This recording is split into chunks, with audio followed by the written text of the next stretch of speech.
Hello students, कैसे हैं आप सभी लोग। मैं पूरी उम्मीद करता हूं कि आप सभी लोग बढ़िया। मैं भी यहां पर मजे में। हम लोग के पास चल रहा है one of the easiest paper, strategic management, 50 marks के लिए। हम लोगों ने लास्ट क्लास में क्या देखा था, हम लोग जब नेक्स्ट क्लास चालू किया करेंगे तो हमेशा पहले एक बार पुरानी क्लास का रिकॉल करेंगे। फिर जैसे थर्ड क्लास होगी तो फर्स्ट और सेकंड का भी साथ के साथ रिवाइज करते चलेंगे, क्योंकि थ्योरी का पेपर का बड़ा सीधा सा कंसेप्ट है। आप जितनी बार रिवाइज करोगे वो आप उतने स्ट्रांग उसमें होते चले जाओगे। इसका मैं आपको भी बताऊंगा भी एक एग्जाम्पल कि थ्योरी ऐसे कैसे काम करती है।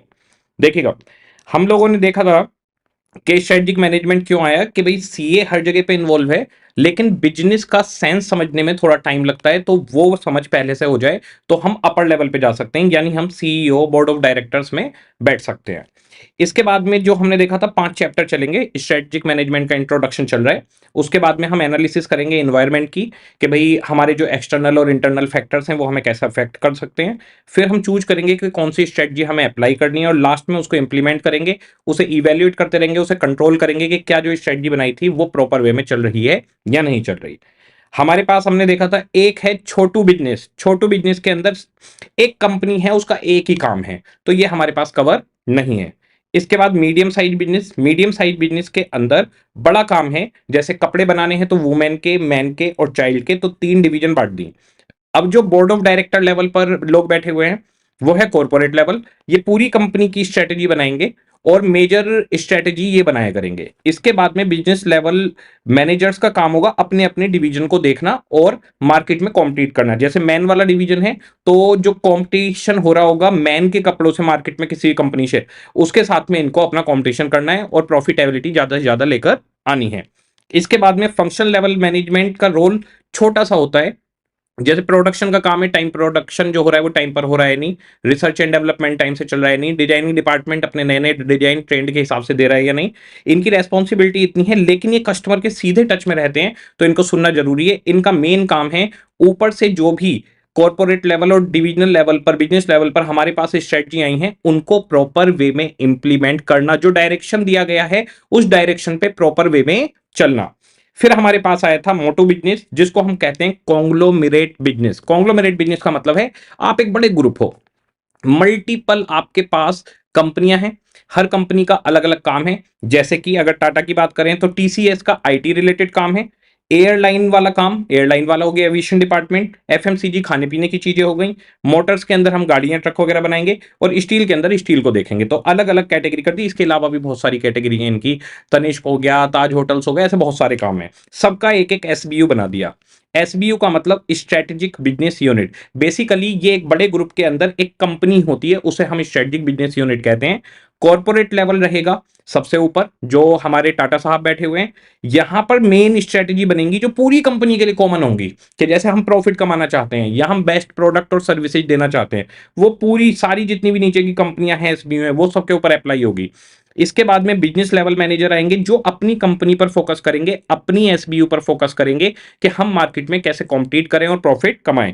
और उसके बाद इनके नीचे फंक्शन लेवल जो इनकी बताई हुई स्ट्रेटजीज को फॉलो करेंगे, इंप्लीमेंट करेंगे। अगर हम जाते हैं तो हमने कल पॉइंट नंबर 8 स्ट्रेटजिक लेवल देखा था। अब जरा देखिए रिवीजन में कितना आसान आपके पास होने वाला है। सिर्फ जो ब्लू लाइंस हैं जो हाईलाइट की हैं उन्हें हम देखेंगे। तो जी सबसे पहले हमारे पास कितने लेवल्स हैं, कॉर्पोरेट, बिजनेस और फंक्शन लेवल। ठीक है, यहां पर इनके जो डायग्राम्स हैं वो इंपॉर्टेंट हैं। Head office main level corporate, उसके नीचे डिवीजन बिजनेस लेवल, और फिर फंक्शन आ जाएंगे function level. SBU, if a company provide several और डिफरेंट काइंड ऑफ प्रोडक्ट और सर्विसेज, कॉन्ग्लोमरेट। ये सेल्फ कंटेंट डिवीजन होती हैं, ये रेस्पॉन्सिबल होती हैं अपनी स्पेसिफिक प्रोडक्ट लाइन के लिए, इनको एसबीयू बोलते हैं। कॉर्पोरेट लेवल मैनेजमेंट का काम, the corporate level of management to oversee the development of strategy for the whole organisation. पूरे ऑर्गेनाइजेशन की स्ट्रेटजी इनको देखनी होती है। शेयर होल्डर्स को कौन जवाब देगा, शेयर होल्डर को हमारे सीईओ कॉर्पोरेट लेवल जवाब देंगे, ये इनके गार्जियन है। एग्जाम्पल के लिए अडानी ग्रुप एक मल्टीनेशनल कॉन्ग्लोमरेट है। अडानी साहब का स्पेसिफिक रेस्पॉन्सिबिलिटी किसी इंडिविजुअल बिजनेस के लिए नहीं है, बल्कि ओवरऑल पूरे ऑर्गेनाइजेशन के लिए है। Corporate level managers provide organisation level view of strategy and what they want to achieve. जो कॉर्पोरेट लेवल है वो एक कॉमन स्ट्रेटजी बनाएगा ऑर्गेनाइजेशन लेवल पर, उसकी जिम्मेदारी यहां तक रहेगी।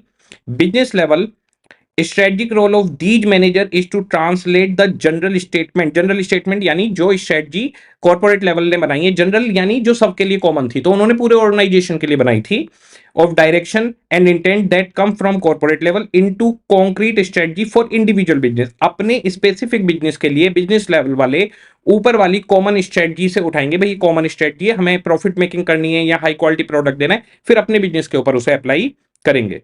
फंक्शन लेवल मैनेजर की रेस्पॉन्सिबिलिटी उनके स्पेसिफिक बिजनेस फंक्शन तक रहेगी, इनका कोई मेजर रोल नहीं है, लेकिन ये प्रोवाइड करते हैं most of the information. Function level manager themselves में generate important ideas, important idea बताते हैं, और वो मेजर आइडियाज बाद में पूरी कंपनी पूरी ऑर्गेनाइजेशन के लिए एक स्ट्रेटेजी का काम कर सकता है, इसलिए इनको सुनना इंपॉर्टेंट है। इसके बाद हमारे पास था कि भाई ऊपर हेडक्वार्टर है कॉर्पोरेट लेवल, SBU 1 2 3, और उनके नीचे फंक्शन लेवल। तो मुझे पूरी उम्मीद है कि आप पढ़कर आए होंगे और आपको बहुत ही आसान लगा होगा। जो भी चीज मैं यहाँ पर करवाऊंगा, मैं यहाँ पर मैंने आपको बोला है कि मैं साथ के साथ रीड भी करूंगा। जो रीड करना है ना, वो थोड़ा सा बोरिंग होता है कि सर हमें कंसेप्ट बता दो और पढ़ तो हम लेंगे, नहीं। मैं यहाँ पर इसलिए पढ़ना जरूरी है, कहीं आप कुछ गलत इंटरप्रिटेशन ना कर लें घर पर। दूसरी चीज, कई बार ऐसा होता है लाइन समझ में नहीं आती, लाइन इस तरह से लिखी होती है कि लाइन समझ में नहीं आती, और तो मैं यहां पर आपके साथ में पढ़ूंगा, लेकिन कंसेप्ट पहले पूरा A to Z सब कुछ क्लियर होगा, एक एक बात बता दी जाएगी, उसके बाद में लास्ट में रीडिंग चलेगी, फिर घर पे जाके आपको रीडिंग करनी है और छुट्टियों में पेपर आपका याद हो जाएगा। मैंने आपको कहा था एक बात बताऊंगा आपको थ्योरी के लिए। देखो, आप लोगों ने एक चीज फील की होगी, जैसे कोई एक पर्सन है, ठीक है, पर्सन का नाम है राम। राम राम आपके ही मोहल्ले में रहता है, लेकिन आपका राम से इंटरेक्शन नहीं हुआ, ठीक है, और आप राम से नहीं मिले ज्यादा, आपके ही मोहल्ले में आता जाता है, और आप भी उसी मोहल्ले में रहते हैं। फिर एक दिन क्या होता है कि किसी काम से राम और आपकी बातचीत हो जाती है। अब राम से आपका इंटरेक्शन हो गया है, जैसे ही राम से आपका इंटरेक्शन हो गया, आपका दिमाग देखिए कैसे काम करता है। फिर आप देखना, आपको राम रोज मोहल्ले में 2 बार आता जाता दिखेगा, जो पहले एक बार भी नहीं दिख रहा था। क्या राम मोहल्ले में आ जा नहीं रहा था, या हमारा दिमाग उसको कैप्चर नहीं कर रहा था? आंसर इज हमारा दिमाग कैप्चर नहीं करता, इररेलेवेंट है ना, दुनिया घूम रही है पूरी, हम क्यों उस पर ध्यान दें। तो राम अब आपको दिखने लग गया जब आपने उससे इंटरेक्शन कर लिया, तब वो आपको रोज दिखेगा, आता जाता दिखेगा, मिलेगा, हाय हेलो होगी। ऐसे ही कोई अंकल हैं आपके मोहल्ले में या आपके इलाके में, वो आपको किसी दुकान पे मिले, उनसे 2 मिनट आपकी बातचीत हुई, अब वो अंकल आपको उस इलाके में दिखते रहेंगे, नमस्ते राम राम शुरू हो जाएगी। तो हमारा दिमाग क्या ऐसे काम करता है, हमारे दिमाग का बड़ा सीधा सा हिसाब है कि सुबह से शाम तक हमारे सामने बहुत सारी चीजें होती हैं। 12-15 घंटे हम घर में मतलब सोने खाने के अलावा 12-15 घंटे इंटरेक्शन में अगर रहते हैं किसी चीज के, तो हमारे दिमाग में 50 तरीके की चीजें सामने आ रही हैं और जा रही हैं। दिमाग ये कहता है कि जो इंपॉर्टेंट चीज है उसे स्टोर कर लो, और जो इंपॉर्टेंट चीज नहीं है उसको छोड़ दो। तो हमारे दिमाग में सामने कोई चीज आई गई, हमें कोई ध्यान नहीं रहेगा। लेकिन अगर आपने अपने दिमाग के अंदर उसको स्टोर करना है, तो हमें उस पर कॉन्सेंट्रेशन करना पड़ेगा। कॉन्सेंट्रेशन कैसे होगा, जैसे आपने एक लाइन पढ़ी, भाई हमने एक लाइन पढ़ी भाई कि भाई function level manager provide most of the information, ठीक है जी, ये लाइन पढ़ी और हम आगे बढ़ गए। मैंने यहां पर पढ़ाया और आपने घर पे जाके नहीं पढ़ा, ठीक है जी, एक बार पढ़ा, ठीक है, फिर अगले दिन अगली क्लास में अगली चीजें चल रही हैं, फिर उससे अगली क्लास में अगली चीज चल रही हैं, तो ये चीज आप भूल जाओगे। आप कोई भी सब्जेक्ट उठा के रिवाइज करना शुरू करना, आप देखोगे कि ऐसा लगता है कि राइटिंग तो हमारी है, सब कुछ हमारा है, पर यार ये पढ़ा कब था। लेकिन जब आप उस सब्जेक्ट को फिर दोबारा से पढ़ना चालू करते हो, तो आपको चीजें रिकॉल होने लग जाती हैं। तो हमारे पास दिमाग इस तरीके से काम करता है, मेनली थ्योरी के लिए, कि आप जिस चीज को बार बार पढ़ते हो वो दिमाग में स्टोर हो जाती है, फिर वो लाइफ टाइम के लिए याद हो जाता है। आपने 2 बार 3 बार इसे पढ़ लिया कि function level manager main information provide करते हैं, कस्टमर के साथ होते हैं, आप ये चीज फिर लाइफ टाइम नहीं भूलोगे।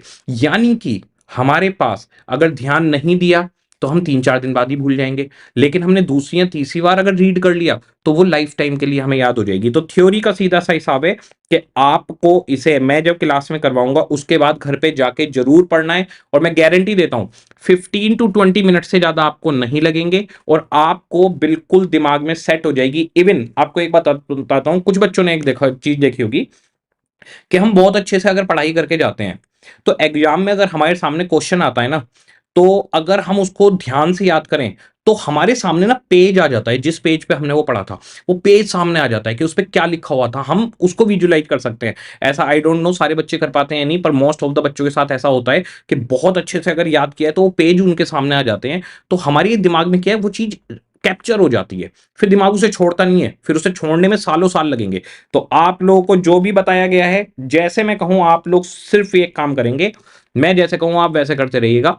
यहां पर पढ़ने के बाद में घर पर आप लोग जरूर पढ़िएगा। 101% आपको बिल्कुल डिफरेंट रिजल्ट मिलेंगे। एसएम ऐसा पेपर है जिसमें 50 में 50 स्कोर किए जा सकते हैं। आई एम सेइंग 50 में 50, 50 में 50। एफएम तो अपना हो ही गया बढ़िया, इसमें भी अगर नंबर आ गए, ये one of the most scoring paper बनने वाला है पूरे के पूरे सीए इंटरमीडिएट का, सबसे ज्यादा स्कोरिंग। एसएम भी स्कोरिंग है, एफएम भी स्कोरिंग है, और दोनों इंटरेस्टिंग और आसान है। सबसे आसान थ्योरी और सबसे आसान न्यूमेरिकल। सबसे आसान न्यूमेरिकल एफएम, सबसे इंटरेस्टिंग न्यूमेरिकल एफएम, सबसे आसान थ्योरी एसएम, सबसे इजी एसएम। तो ये 100 नंबर ऐसे हैं जिसमें से आप 70-80 बड़े मजे में स्कोर कर सकते हो। ठीक है, अब आज हम लोग देखने वाले हैं कि प्रमोटर से शुरू करते हैं। देखिए, एक प्रमोटर है, वो कंपनी के अंदर आता है प्रमोटर, और हम एक बिजनेस स्टार्ट कर रहे हैं। ठीक है जी, बिजनेस स्टार्ट कर रहा है, एक प्रमोटर आता है।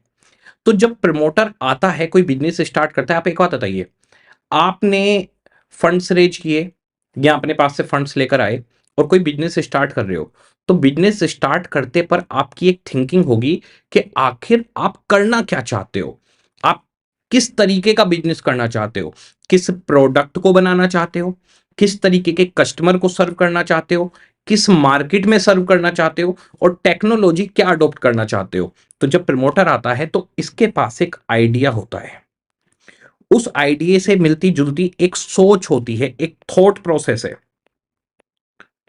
तो जो आपकी थिंकिंग है, जो सोचकर आपने कंपनी चालू की है, जो भी आपका आइडिया है, आपकी थॉट है, that is called as vision.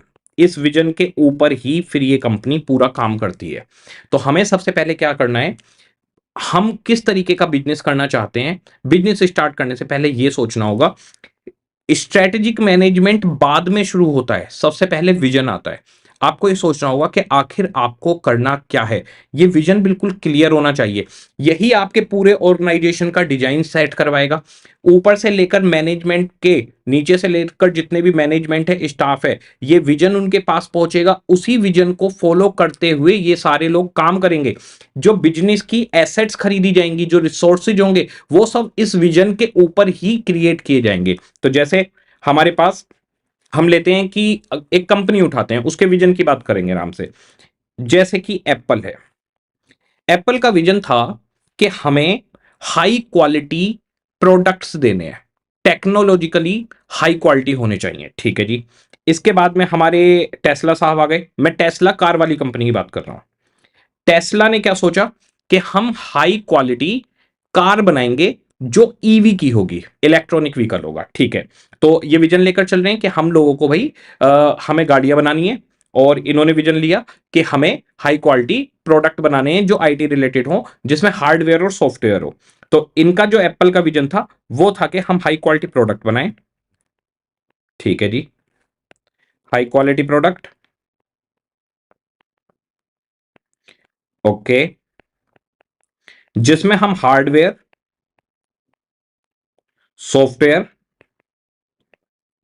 Technology, इन सब का इस्तेमाल करेंगे। ठीक है जी, इसके बाद में हमारे पास में टेस्ला साहब ने सीधा सोचा कि भाई मैं तो कार बनाऊंगा। ओके, ये कार कैसी होगी, ये ईवी होगी। कैसे क्लाइंट एज को हम लेके चलेंगे, हाई क्लाइंट को हम लेके चलेंगे, प्रीमियम क्लाइंट को हम लेके चलेंगे। मार्केट क्या रहेगी, हम पूरी दुनिया में इस गाड़ी को बनाकर बेचेंगे। इसके बाद में बात करते हैं एलआईसी। एलआईसी ने कहा कि हम एक फाइनेंशियल कॉन्ग्लोमरेट बनाएंगे, यानी कि हम फाइनेंस से रिलेटेड अलग अलग जितने भी बिजनेस हैं वो सारे के सारे करेंगे। फिर पूछा गया एचडीएफसी बैंक से कि भाई तुम क्या करोगे। एचडीएफसी बैंक ने कहा कि हम high class, top class Indian bank बनाएंगे। ठीक है जी, इस तरीके का कोई सोच लेकर आइए, ये एक सिर्फ थॉट होगी। तो जो प्रमोटर होता है ना, उसके दिमाग में सिर्फ एक थॉट आती है कि आपको आखिर जाना किस लाइन में है। फिर उसके बाद वो कंसाइज होता है, फिर उसके बाद मिशन चालू होगा। फिर उसके बाद में गोल्स एंड ऑब्जेक्टिव्स आएंगे। ये सीक्वेंस में भी एक एक चीजें चलेंगी। तो सबसे पहले जब प्रमोटर आएगा उसके दिमाग में एक थॉट होगा कि आखिर मेरे को अपनी कंपनी किस चीज के लिए बनानी है, मैं क्या करना चाहता हूं, क्या बनाना चाहता हूं। ठीक है, कई बार ऐसा होता है कि वो चीज हमें बिल्कुल क्लियर होती है कि मैं तो कार ही बनाऊंगा। तो टेस्ला साहब ने तो पहले ही कह दिया था मैं कार ही बनाऊंगा, मैं ईवी ही बनाऊंगा। तो इनका विजन बहुत ज्यादा क्लियर है। अगर मैं बात करूं फोर्ड की, फोर्ड का विजन था कार इन एवरी गैरेज और हाउस, कि हर घर में कार होनी चाहिए। तो इनका फोर्ड का क्लियर था कि मैं कार बनाऊंगा, हर घर में कार जाएगी, लेकिन ईवी कार बनाऊंगा ये क्लियर नहीं था। तो विजन क्या होता है, एक थॉट होती है।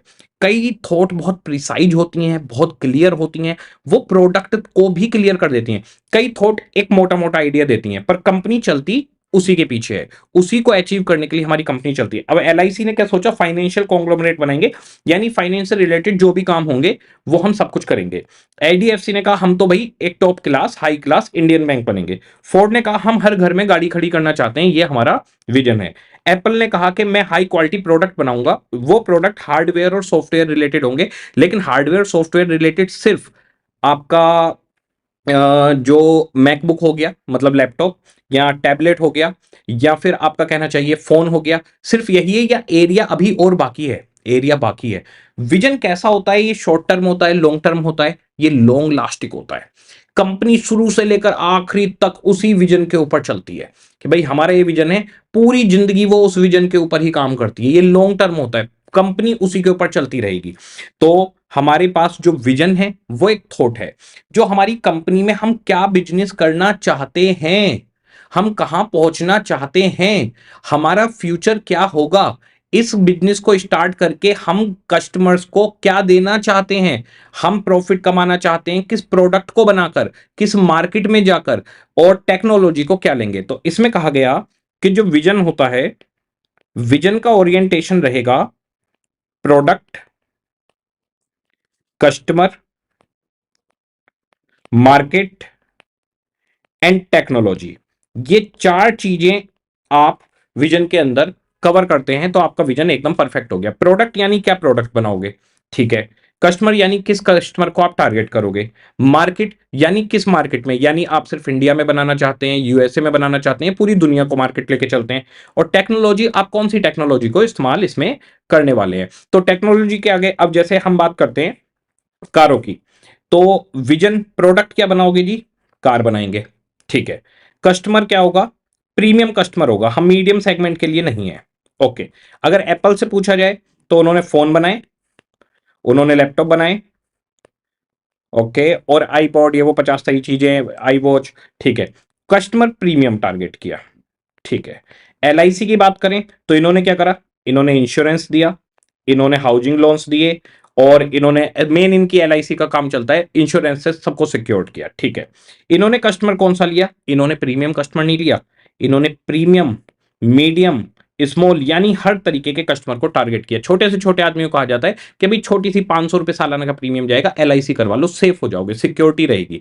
और एलआईसी ऐसी पॉलिसी देता है जिस पर आपको रिटर्न भी मिलती है, यानी कि जिंदगी के साथ ही और जिंदगी के बाद भी, इनका नारा है, सुनने में तो बड़ा अजीब लगता है पर मार्केटिंग देखिए, जिंदगी के साथ भी जिंदगी के बाद भी। अरे जब हम नहीं रहेंगे तो फिर इंश्योरेंस किस बात का करवाना, हम पूरी जिंदगी इस बात का पैसा देंगे, जब हम नहीं रहेंगे तब पैसा मिलेगा, बिल्कुल। इंसान सिर्फ रेस्पॉन्सिबिलिटीज में जीता है।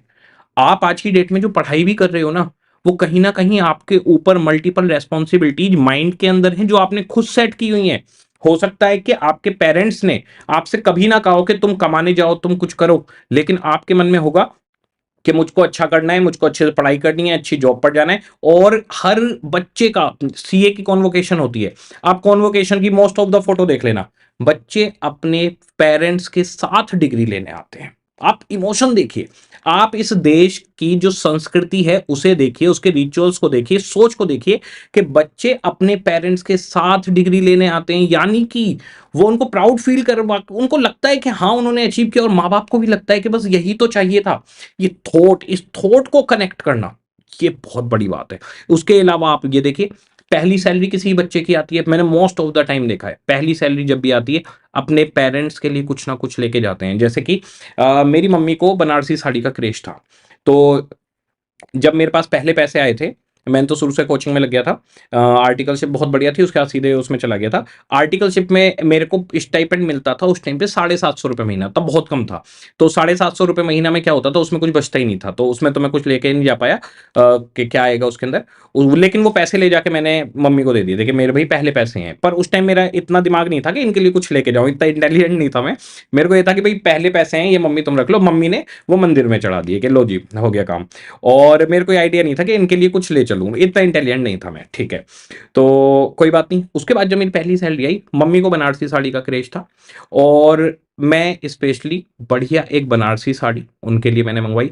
पापा के लिए मैंने एक सूट पूरा का पूरा ब्लू कलर का सूट था, ब्लू कलर का एक सूट, शर्ट पैंट, शर्ट उसमें वाइट कलर की थी और पैंट और सूट वो था, वो मैंने उनको गिफ्ट किया कि भाई ये मेरी पहली सैलरी से। तो आप इमोशन देखिए, इस देश का क्या इमोशन है। इस देश का इमोशन है कि बच्चे माँ बाप के लिए कुछ करना चाहते हैं और बच्चे सक्सेसफुल हो जाएं, माँ बाप को इससे ऊपर खुशी किसी बात में है ही नहीं, उनकी खुशी के लिए वो कुछ भी करने को तैयार है। तो ये इमोशन है। तो एलआईसी ने क्या किया, जिंदगी के बाद भी, जिंदगी के बाद, जिंदगी के साथ भी, जिंदगी के बाद भी, यानी कि आप जब रहेंगे तब तो आपको रिटर्न मिलेगी। अगर आपको कुछ नहीं हुआ, कोई मिस हैपनिंग हुई, तो एलआईसी जितना भी आपने प्रीमियम दिया है उस पर ब्याज जोड़कर एक टाइम के बाद आपको रिटर्न कर देता है पूरा पैसा। तो इस पे अच्छी रिटर्न मिलती है। और अगर कोई मिस हैपनिंग हो गई तो एक लमसम अमाउंट आपकी फैमिली को मिल जाती है। आपने जब एलआईसी करवा ली, आप एक तरीके से सेफ हुए कि मेरे जाने के बाद जो मेरी रेस्पॉन्सिबिलिटी है, मेरी जो फैमिली है, उसके खर्चे पानी निकलते रहेंगे। उनकी लाइफ में फाइनेंशियल डिस्ट्रेस नहीं आएगा, वो फाइनेंशियली सिक्योर्ड कर दिया आपने उनको। तो आप ये सोचिए ऐसा आदमी क्यों कर रहा है, वो प्रीमियम दे रहा है जिससे उसकी फैमिली सिक्योर्ड हो जाए, क्योंकि ये देश ऐसा ही है, यहाँ की सोच ऐसी ही है। क्या एलआईसी की सोच बाहर के कंट्री में भी एज इट इज काम करेगी? नहीं, यहां काम करती है। तो ये कंट्री टू कंट्री मैटर करता है कि किस कंट्री पे काम करेगा, किस पर नहीं। ये देश एक ही बात सोचता है कि माँ बाप के लिए हम कुछ भी कर सकते हैं, अपनी फैमिली की आगे की जिम्मेदारी हमारी है, उसके लिए हम कुछ भी कर सकते हैं। और हम हमेशा मेंटली ये बात अपने ऊपर सोच के चलते हैं कि वी आर रेस्पॉन्सिबल, हम रेस्पॉन्सिबल पर्सन है, हमारी रेस्पॉन्सिबिलिटी है ये काम करना, जबकि हमसे कहा नहीं जाता, बिना कहे भी करते हैं। ये होता है एक देश की संस्कृति, ये है हमारे देश का कल्चर, ये है हमारे देश की वो ताकत जिसकी वजह से ये देश आगे है और आगे जाता रहेगा। तो हमारे पास विजन में टेस्ला ने कार रखी, फोर्ड ने भी कार रखी, और फोन और लैपटॉप बनाए एप्पल ने, और इंश्योरेंस दिया एलआईसी ने। इसके बाद में मार्केट की बात करें तो टेस्ला ने ग्लोबल मार्केट को चूज किया है, जिसमें से 50% ग्लोब ये कर चुका है, लेकिन इसका टारगेट है ऑल ओवर वर्ल्ड। तो ये 100% कंट्रीज को कवर करना चाहता है। एप्पल 100% कंट्रीज को कवर करना चाहता है। किसको कवर कर रहा है, बात ये नहीं है किसको कवर करना चाहता है, क्या विजन क्या है कि हम, हमारा मार्केट क्या रहेगा, हम तो पूरी दुनिया में बेचेंगे जी। एलआईसी का भी टारगेट 100% वर्ल्ड है। इस कंपनी को ने बोला ही है कि हम फाइनेंशियल कॉन्ग्लोमरेट हैं और ट्रांसनेशनली का मतलब होता है मल्टीनेशनल कंपनी हम बनना चाहते हैं, यानी हम पूरी दुनिया में इंश्योरेंस बेचना चाहते हैं। पर एलआईसी सबसे ज्यादा सक्सेसफुल इंडिया के अंदर है। टेक्नोलॉजी की बात की जाए तो फोर्ड ने पेट्रोल और डीजल इंजन को चूज किया, जबकि टेस्ला ने ईवी को चूज किया। इसके बाद में अगर बात करी जाए आईफोन की, इन्होंने अपना खुद का आईओएस बनाया, ये एंड्रॉइड पे नहीं गए। यहीं सैमसंग में लिखूं तो वो एंड्रॉइड पे गए। और इंश्योरेंस के अंदर टेक्नोलॉजी की बात की जाए तो यहां पर कोई टेक्नोलॉजी का खास रोल नहीं है, इन्होंने एक्चुरियल्स वगैरह हायर करे हुए हैं बस कैलकुलेशन के लिए। तो विजन आपके पास क्या करता है, विजन प्रमोटर का वो थॉट है, वो आइडिया है जिसके ऊपर पूरी कंपनी काम करेगी। विजन पूरी कंपनी को काम करने के लिए मोटिवेट करता है, एक डायरेक्शन देता है ऊपर से नीचे तक, पूरे के पूरे ऑर्गेनाइजेशन में जितना भी स्टाफ है, कि हम क्या बनाना चाहते हैं, क्या करना चाहते हैं, फ्यूचर में हम क्या कहां पहुंचना चाहते हैं। विजन अगर जो जनता है उससे भी कनेक्ट कर जाए तो फिर बड़ी बात हो जाती है। जैसे एलआईसी ने कनेक्ट किया है, फोर्ड ने कनेक्ट किया था कार इन एवरी गैरेज। तो हर फैमिली को ये लगा कि फोर्ड का विजन है हमारे साथ कनेक्ट होना, वो हमारे घर में भी गाड़ी खड़ी करवाना चाहते हैं तो कनेक्ट कर पाए। तो अगर आप अपने विजन को जनता से कनेक्ट कर पाते हैं तो इससे बड़ी कोई बात नहीं हो सकती, फिर आपकी कंपनी किसी भी हालत में फेल नहीं होगी। इवन जो कंपनी स्टार्ट की जाती हैं वो एक विजन के साथ की जाती है। विजन क्या रहता है, आप लोगों ने प्रॉब्लम सॉल्विंग अप्रोच, ये बिजनेस करने की सबसे बढ़िया अप्रोच है। प्रॉब्लम सॉल्विंग अप्रोच में क्या होता है कि हम पहले ये देखते हैं कि आज आखिर क्या प्रॉब्लम चल रही है।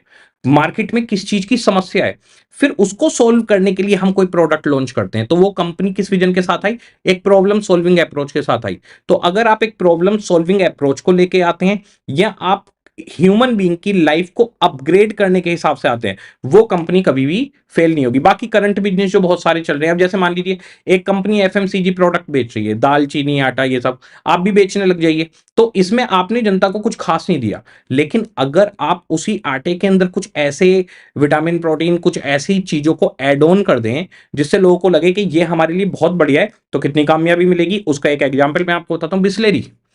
बिस्लेरी जो पानी है और बाकी सारे पानी है, दोनों में फर्क है। बाकी सारे पानी है कि ड्रिंकेबल पानी है, और जो बिस्लेरी है उसके अंदर कई सारे मिनरल विटामिन मिले होते हैं, मिनरल्स बेसिकली, तो उसका नाम है मिनरल वाटर। तो एक होता है पैकेज्ड वाटर, जब आप कोई भी बोतल खरीदें पानी की तो उस पर लिखा होता है वो पैकेज्ड वाटर है। पैकेज्ड वाटर का मतलब है ये साफ सुथरा पानी और आप पी सकते हैं। मिनरल वाटर का मतलब होता है इसमें कुछ मिनरल्स को एड ऑन किया गया है। और पानी पीने की बताइए कौन सी बोतल सबसे ज्यादा बिकती है, बिस्लेरी। तो अगर आप कस्टमर को कुछ ऐड ऑन करके देंगे तो फिर आपका प्रोडक्ट और भी ज्यादा चलेगा, ठीक है। तो विजन हमारे पास क्या रहेगा, विजन प्रमोटर की थॉट रहेगी जो पूरे कंपनी को डायरेक्शन देगी। ये लॉन्ग लास्टिक है, ये फ्यूचर के हिसाब से बनाया जाता है कि आखिर हम फ्यूचर में कहां जाना चाहते हैं। प्रोडक्ट के बारे में आपको सोचना है, कस्टमर के बारे में सोचना है, मार्केट कौन सी होगी, और टेक्नोलॉजी आप क्या लेंगे, इसे हम विजन कहेंगे। यानी विजन विजन है फ्यूचर में आप कहां पहुंचना चाहते हैं। ये कंपनी का ब्लूप्रिंट है, कंपनी के फ्यूचर का ब्लूप्रिंट है। ब्लूप्रिंट का मतलब होता है एक चीज को सोचना कि भाई हम इस तरह से पहुंचेंगे, एक रास्ते को तय करना। तो जो विजन है वो आपकी पूरी कंपनी का डायरेक्शन कैसे चलेगा, हम कौन सी पॉलिसीज फॉलो करेंगे, कौन सी स्ट्रेटजी अपनानी चाहती है, इन सब चीजों को पूरा पूरा एक आइडिया देता है। तो सबसे पहले एक कंपनी की स्टार्टिंग होती है एक थॉट के साथ, एक विजन के साथ। देखते हैं विजन के बारे में क्या कहा गया है, आ जाइए। विजन विजन विजन विजन, आ जाओ भाई। विजन देखिएगा, विजन के बारे में पढ़ते हैं पेज नंबर 1.10 पर। बहुत सिंपल है, top management views about the company direction. तो टॉप मैनेजमेंट कंपनी किस डायरेक्शन में जाना चाहती है, एंड प्रोडक्ट क्या होगा, कस्टमर क्या होगा, मार्केट क्या होगा, टेक्नोलॉजी क्या होगा, focus constitute the strategic vision of the company. बिल्कुल सिंपल डेफिनेशन। तो टॉप लेवल ऑफ मैनेजमेंट का कंपनी को लेकर कंपनी किस डायरेक्शन में जाएगी, और दूसरा प्रोडक्ट कस्टमर मार्केट और टेक्नोलॉजी पर आपका क्या फोकस है, ये स्ट्रेटेजिक विजन बताता है कंपनी का। Strategic vision delineates management's aspiration, management की आकांक्षा क्या है, वो इस बिजनेस से क्या एक्सपेक्टेशन लेकर बैठा हुआ है, providing a panoramic view of where we are to go. तो हम कहां जाना चाहते हैं, क्या करना चाहते हैं, क्या आइडिया था, and convincing rational for why this make good sense for the business. तो हम इस बिजनेस में क्यों आए, हमारे मैनेजमेंट की एक्सपेक्टेशन क्या है, हम कहां जाना चाहते हैं, ये विजन स्टेटमेंट क्लियर करता है आपका। Strategic vision 10 point out particular direction. Direction क्या होगा, जैसे मान लीजिए हमें कार बनानी है, तो कार बनाने के डायरेक्शन में हम लोग जा रहे हैं। Chart a strategic path to be followed in future, पूरे फ्यूचर में हम क्या चीज फॉलो करेंगे उसका एक स्ट्रेटेजिक पाथ तैयार कर देता है। And moulding organisation identity, moulding का मतलब शेप देना, एक आइडेंटिटी, जो ऑर्गेनाइजेशन है उसको आइडेंटिटी को एक शेप देता है कि भाई फोर्ड कंपनी क्या है, ये मोटर्स बनाते हैं, ठीक है। A clearly articulated strategic vision communicates management aspiration to stakeholders. तो एक विजन अगर क्लियरली बताया गया है तो मैनेजमेंट ने क्या सोचकर कंपनी चालू की है, ये स्टेक होल्डर्स को क्लियर पता चल जाता है। जैसे फोर्ड का क्लियर है कि भाई ये कार बनाते हैं और ये कार बनाकर देंगे। स्टेक होल्डर्स के अंदर कौन कौन आएगा, स्टेक होल्डर के अंदर हमारे शेयर होल्डर, हमारे जो भी हमारे बैंक हैं, जो भी हमारे कस्टमर हैं, हमारे एम्प्लॉयज हैं, हमारे सप्लायर हैं, गवर्नमेंट है, हमारे ऑर्गेनाइजेशन से कनेक्टेड सारे लोग किसी भी तरीके से जिनका इंटरेक्शन है वो इंटरनल हो या एक्सटर्नल हो, स्टेक होल्डर्स के अंदर आ जाते हैं। तो स्टेक होल्डर्स को मैनेजमेंट का क्लियर है कि भाई ये कंपनी ये काम करती है, ये कंपनी इस डायरेक्शन में जा रही है, इसकी सोच इस तरह की है, okay. And help steer the energies of company personal in a common direction. तो हमारी कंपनी के जितने भी एम्प्लॉयज हैं उनको एक कॉमन डायरेक्शन में ले जाने में विजन हेल्प करता है। For instance Henry Ford vision of a car in every garage. तो हेनरी फोर्ड ने कहा था, उनका विजन था कि कार हर गैरेज में खड़ी होगी। Had power because it captured the imagination of others. दूसरों की इमेजिनेशन भी कैप्चर कर ली, क्योंकि हर बंदे को लग रहा था यार फोर्ड तो हमारे बारे में सोच रहा है, हमारे गैरेज में भी कार खड़ी करवाएगा। जिसके भी गैरेज में कार नहीं है उसको लग रहा है, जो कार खरीदना चाहता है, मेहनत कर रहा है, कि फोर्ड की थॉट कितनी बढ़िया है, उस कंपनी के साथ अब ये मिक्स हो जाएगा। अब इनके जो कस्टमर्स हैं, जो फ्यूचर कस्टमर हो सकते हैं, वो सब कनेक्टेड हो जाएंगे और इस कंपनी को बहुत फायदा होगा। Added internal effort to mobilize the Ford Motor Company resources and served as a reference point for gauging the merits of company strategic action। Gazing का मतलब होता है किसी चीज को मेजर करना। तो ये क्या करेगा, इंटरनल एफर्ट्स उसमें हेल्प करेंगे। अब क्योंकि कंपनी ने क्या करा, दूसरे को, कस्टमर को, जो फ्यूचर कस्टमर हो सकता है या एग्जिस्टिंग कस्टमर है, जितने भी पीपल है, उनको ये बता दिया कि हम हर गैरेज में कार खड़ी करना चाहते हैं। सोचिए इसके शेयर्स कितने मार्केट में बिकने लगे होंगे, क्योंकि इस कंपनी की सोच ब्रॉड है, ये कस्टमर्स के साथ कनेक्ट हो रहा है, हर किसी के घर में कार पहुंचाना चाहता है। इससे इकोनॉमिकली हर फैमिली कितनी स्ट्रांग हो जाएगी। देखो घर में कार तो होनी चाहिए ना, हर जिसके भी घर में कार नहीं है वो ये बात सोचता है कि घर में यार एक गाड़ी लेनी है जिससे हम पूरी फैमिली साथ में जा सकें। कनेक्ट कर दिया इमोशंस को। ओके, अब इसके बाद में स्टडी मेट ने एचडीएफसी बैंक का, एलआईसी का और एप्पल का विजन बताया है। एचडीएफसी बैंक का विजन है a world class Indian bank. तो हम एक वर्ल्ड क्लास इंडियन बैंक बनना चाहते हैं, ठीक है। एलआईसी का विजन है ट्रांसनेशनली यानी international competitive financial conglomerate of significance to society and pride of India. ठीक है, हम इंडिया का प्राइड बनना चाहते हैं और फाइनेंशियल कॉन्ग्लोमरेट मल्टीनेशनल लेवल पे बनना चाहते हैं। एक मल्टीनेशनल कंपनी बनेंगे हम इन फ्यूचर, सारी कंट्रीज में हम सर्व करेंगे। ये विजन है। विजन लॉन्ग लास्टिंग होता है, उसे पाने में समय लगता है। एप्पल का कहना है, एप्पल का जरा विजन देखिए, we believe that we are on the face of the earth to make great products and that is not changing. इनका विजन है कि हम ये मानते हैं कि हम अर्थ पे गुड ग्रेट प्रोडक्ट्स देने के लिए, और ये कभी चेंज नहीं होगा। इनका विजन क्लियर है कि एप्पल हमेशा हाई क्वालिटी प्रोडक्ट ही देगा। LIC pride of India word लिखा है, यानी इंडिया को सबसे पहले लेके चलेगा और फाइनेंशियल कॉन्ग्लोमरेट ग्लोबल लेवल पर बनेगा, ठीक है। और एचडीएफसी का है कि हम एक वर्ल्ड क्लास बैंक बनेंगे, लेकिन बैंक हम इंडियन ही रहेंगे, इंडियन बैंक बनेंगे। ओके, तो विजन क्या कहता है, जब आप विजन बनाते हो आपका एक आइडिया कि आप आखिर क्या करने आए, कि भाई हम वर्ल्ड क्लास इंडियन बैंक बनने आए हैं, हम एक कॉन्ग्लोमरेट बनेंगे फाइनेंशियल, यानी फाइनेंशियल सारे प्रोडक्ट हम प्रोवाइड करेंगे। एलआईसी, एप्पल, हम ग्रेट प्रोडक्ट प्रोवाइड करेंगे और ये हमारा चेंज नहीं होगा। ये है विजन। तो विजन आपका, अगर हम इसको समराइज करें, बड़ी छोटी सी डेफिनेशन है, तो विजन को अगर हम देखें तो विजन बड़ा क्लियर है। कंपनी किस डायरेक्शन में जानी है मैनेजमेंट के हिसाब से, प्रोडक्ट, कस्टमर, मार्केट और टेक्नोलॉजी फोकस आपका क्या है, आप कहां जाना चाहते हैं, where we are to go. Strategic vision क्या करेगा, डायरेक्शन बताएगा, आपको पाथ बताएगा आगे जाने का, आपके ऑर्गेनाइजेशन की आइडेंटिटी को शेप देगा कि आप इस तरीके के ऑर्गेनाइजेशन है, आप टीवी मैन्युफैक्चरर हैं, आप कार मैन्युफैक्चरर हैं, या आप आईटी कंपनी है, वो शेप दे देगा। अगर आपने क्लियरली विजन को बताया, क्लैरिटी है उसके अंदर, तो मैनेजमेंट की जो एस्पिरेशन है वो स्टेक होल्डर तक पहुंच जाएंगी विजन को पढ़कर ही। और जो भी कंपनी की एनर्जी है पर्सनल की, वो एक कॉमन डायरेक्शन में काम करेगी। इसके बाद में इनके विजन आ गए। अब essential of strategic vision, essential क्या क्या हो सकते हैं। एसेंशियल बहुत ही सिंपल है। सबसे पहली चीज, विजन एक क्रिएटिव चीज है। देखो कोई भी कंपनी में आप किसी सोच के साथ कोई बिजनेस स्टार्ट करते हो तो ये क्रिएटिविटी का पार्ट है कि आपने सोचा कि हम आखिर कहां जाना चाहते हैं, क्या करना चाहते हैं, फ्यूचर क्या होगा। एक बिजनेस स्टार्ट करते हुए बहुत दूर की सोच रखना, तो ये क्रिएटिव है। ये इंटेलिजेंट एंटरप्रेन्योरशिप का एक एक्सरसाइज है, यानी हिस्सा है। एक इंटेलिजेंट एंटरप्रेन्योरशिप ही इतनी दूरदर्शिता वाली बात सोच सकते हैं। इसके अलावा विजन ऐसा होना चाहिए जो लोगों के अंदर जोश भर दे। एंथुजियाज्म यहां पर बोला गया है कि एंथुजियाज्म, जोश भर दे कि हाँ भाई हम ये करेंगे, हम हर घर में गाड़ी पहुंचाएंगे, हम वर्ल्ड क्लास इंडियन बैंक बनेंगे, हम ग्रेट प्रोडक्ट बनाएंगे। विजन जोशीला होना चाहिए, एम्प्लॉइज के अंदर जोश भर दे, यस ये करेंगे। जैसे नमिता और क्लासेज का विजन है कि पेपर को आसान बनाना। हमारा सिर्फ एक ही विजन है, पेपर को आसान बनाना और बच्चों के नंबर आए, तो क्या पेपर को आसान बना देंगे, नंबर लेकर आएंगे, यस। इसके अलावा विजन ऐसा होना चाहिए जो डायरेक्शन कंपनी को दे पाए क्लियर वे में। तो हमारे एसेंशियल में क्रिएटिव थॉट है, इंटेलिजेंट एंटरप्रेन्योरशिप की एक्सरसाइज है, एंथुजियाज्म क्रिएट करने वाला है और क्लियरली बताएगा कि डायरेक्शन कंपनी का क्या होगा, ऑर्गेनाइजेशन किस तरफ आगे बढ़ने वाला है। This is called as vision. बहुत ही सिंपल है, बहुत आसान।